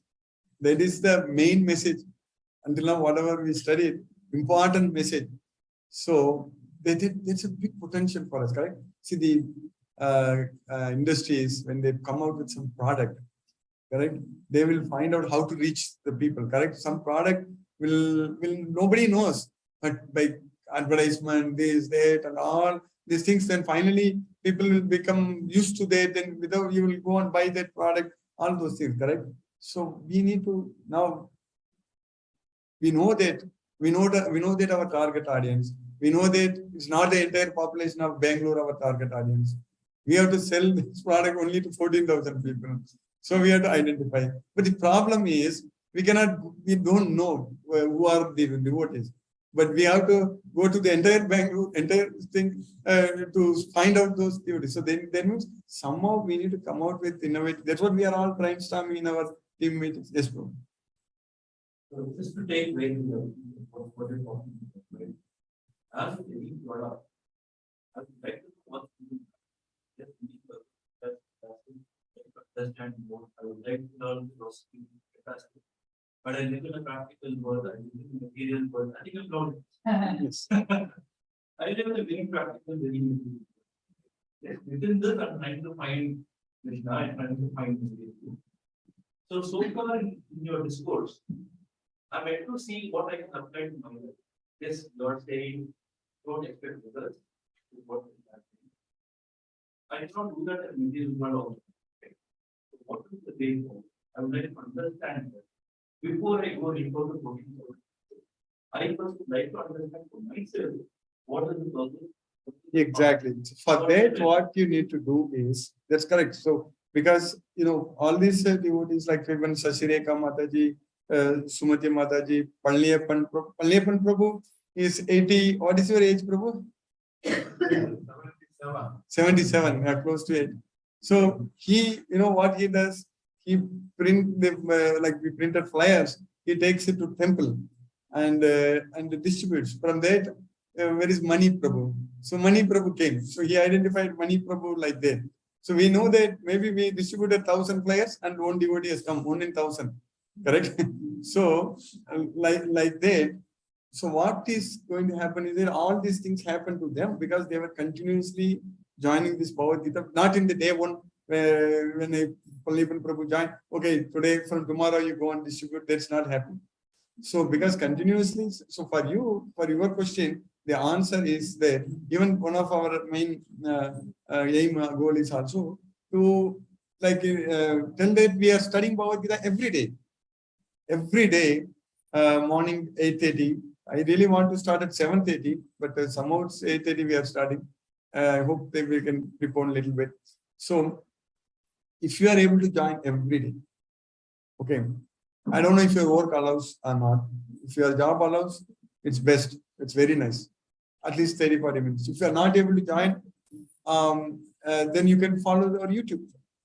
So it's recorded and already it's coming immediately in the YouTube. So be a part of our WhatsApp group and then join this Bhagavad Gita every day. Then you will see the change. That is going to happen automatically. Like all these devotees, they can share their experiences. So Kamlesh Mataji, she came from Chandigarh. And I know devotees, Sashi Kopat Mataji came from Dharwad, correct Mataji? Yeah, Dharwad. So even all the devotees who are sitting, so they are all in the beginning, they are like freshmen only, but for a period when you study, they change will happen. So for you, just today, this one day itself, you are not going to really get everything like what you are doing. But what you are going to today, you know that Bhagavad Gita has got the answer for all the problems, everything. That you will know. So then come join our WhatsApp Zoom session every day. Then over a period of time, our team is growing big, right? So when we have a big team, then we can go plan big. So then we can do that job. So that's you get the point. What you need. So just answer is join, continue study. Then answer is there only. Not today. Today you will not get the answer. You want one? Yeah. Basically, what he's saying is the attitude towards many things in life will change. I think I heard it in Samadhi. And what I'd like to share as an answer to that question is, you see, if you have the commitment, then you notice the transformation in yourself. For example, you were getting angry earlier. You were losing your cool. You were not able to focus. I find that now, because I have an understanding of the concepts, now I have an acceptance of what is happening around me. And I realize that they are not, this person is not the person who's causing the problem. It's actually the modes of nature which is making me behave that way. So my acceptance of a situation, my acceptance of people improves, increases. What happens to my attitude then? And I learn to be more calm and I learn to be able to focus so that I can actually be productive, a little more productive. And I'll give you a small example. Once you start actually, these are from my own experience, my own transformational experience I explain. Now this is in a phased manner. Every day that little at snail's progress maybe. It will not be too much, but a very little progress. In 1.5 years of being in his class, I was born into a Vaishnava family. I was born into Krishna consciousness. Yet I did not go deeply into people I met Guruji or family. But in the last 1.5 years, a transformation that has happened absolutely. Now, when I in my heart, when I know that I've surrendered to him and I know he is taking care of everything. In organizing this event, absolutely it seemed effortless. Everything was just happening. I did not feel the stress. I did not feel the pressure. And every time I lifted the phone to talk to somebody, I found that it was all positive. Now, and I can't be so much can't be a coincidence. This is what I'm trying to look at. So you realize that when he says that it will also take care of your material needs. When you understand and implement it, but yes, it takes time. It doesn't happen overnight. And as you start progressing, you will realize that implementation is also something which is very subtly happening in the background. You're not doing it. I'm not doing it consciously. I didn't decide today I'm going to stop getting angry. No, I didn't see that. But over a period of time, because I became very understanding of the situation, understanding of the concepts, seeing people, oh yes, we are not at fault. I'm not the doer, he is not the doer. Somebody else is making him do this. So I've become, that is one. Realizing the fact that it's actually everything is Krishna's will. And I'm not, everything that I own is his. Everything is his will. When you understand that, then the proprietorship goes away. Ego goes away. The minute ego goes away, the minute proprietorship goes away, you start realizing how beautiful this life is. And you start not using people, only using things to serve people. That is the difference. And the minute you do that, you see such a transformation from inside and become so peaceful. Now I'm seeing that the Guruji said that, you know, it was a teamwork. We are one team here. We have tried to put this, at a very short notice, we tried to put this event together. But things just fell in place. I don't think we put extra effort. I don't think we did anything, you know, beyond our capabilities, nothing. And even that capabilities, when I look back, I realize, you know, who has given me this capability? It's He. If He chooses, He can give you, you can move mountains if He chooses. So let's believe that, and He is, yes. So in answer to your question, I say that once you start understanding Bhagavad Gita and slowly implementing, you'll actually see every day a new facet to implement in your life and improve your life. That's what has happened to me. I can only share my transformational journey. And now, you know, it is like, I mean, I'm all the time, it wasn't like this. He used to tell us that you have to be in Krishna consciousness all the time. It wasn't happening. There was a marked time for puja. That's all. Okay, I'm thinking of Krishna now. I'm offering prasad. But now, every time, every moment that I'm doing something, I'm thinking, hey, it's you. Why am I thinking that it's me? It's you. You have done it. You have done it. Constantly. And the more that thought comes, the more you see things coming to you.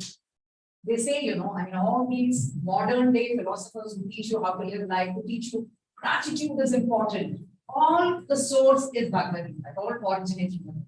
Yes, if you feel grateful, you get more. Why? Because you have already thanked the universe. You thank Him.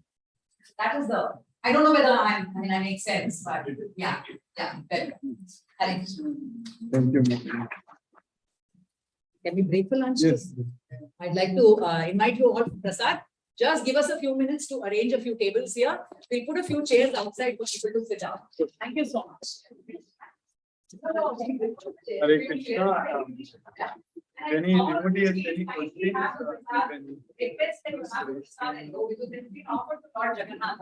Gopinath Sahu. Vrinda Jai Singh Mataji, Hare Krishna. Hare Krishna, Guruji. Nice to see you. So happy and full of bloom. I would Hare like Krishna. to. Yes, Mataji. Krishna's blessing on you, Mataji. Yes. Hare Krishna, Can I Mataji. start my video? Yes. What, Mataji? What did you say, Mataji? I want to start the video. Can I meet Shashi Rekha Mataji also? Yes, Mataji. And Ram Prabhu. Yeah, Ram Prabhu is not here. Ram Prabhu is very busy in arranging another program for me in Sri Rangam. Sri Rangam is known as Udo Vaikunda. So yes, Mataji. So on Wednesday I will be there. So that's why Ram Prabhu is not here today. Okay. I will just say pranam to Shashi Rekha Mataji and Sumati Mataji. One second, Mataji, 1 second. I think they are very busy. I will later on, you can talk with them also. Yes, Guruji. I will just, yes, Mataji. Thank you so much. I hope you received the payment. Did you receive the payment? Maybe, Mataji, I have not checked it, Mataji. I will check it and let you know. Yes, Mataji. Yes. I will. So I'm very glad for you. I'm very glad for you that Krishna is showing us through you the right. So thanks for your support. Yes, Mataji. Now, Krishna's blessing. Shashi Rekha Mataji. Vrinda Jai Singh Mataji. Hare Krishna. Hi, Shashi Rekha. How are you? All well by Krishna's mercy. Thank you for all your efforts. We all are getting to hear. Not at all. No efforts. It's all because of Krishna. It's all Krishna's mercy. Thank you so much for being a part of the group. Yes. Thank you. Thank you. And please Hare tell Krishna. Sumati. Hare Krishna. Hare Krishna. Oh. Namaste. Hello. Hello, I'm Brinda. Hello. Oh, she's not showing it. Yeah, like in our poetry class, nobody shows their video, correct? When we are... Hare Krishna, Hare Krishna. Thank you so much. We can't see you.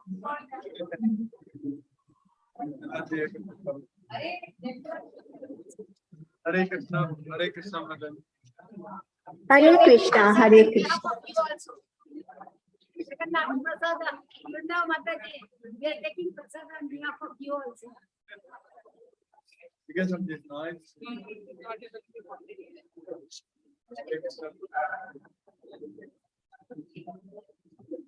I will. Okay, I will.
Hare Krishna, Vishnuvardhana Prabhu. Namaste, Guruji. Thank you very much, Guruji, for your teachings, Guruji. Namaste, Guruji. Thank you, Prabhu. Thank you. Namaste. Hare Krishna.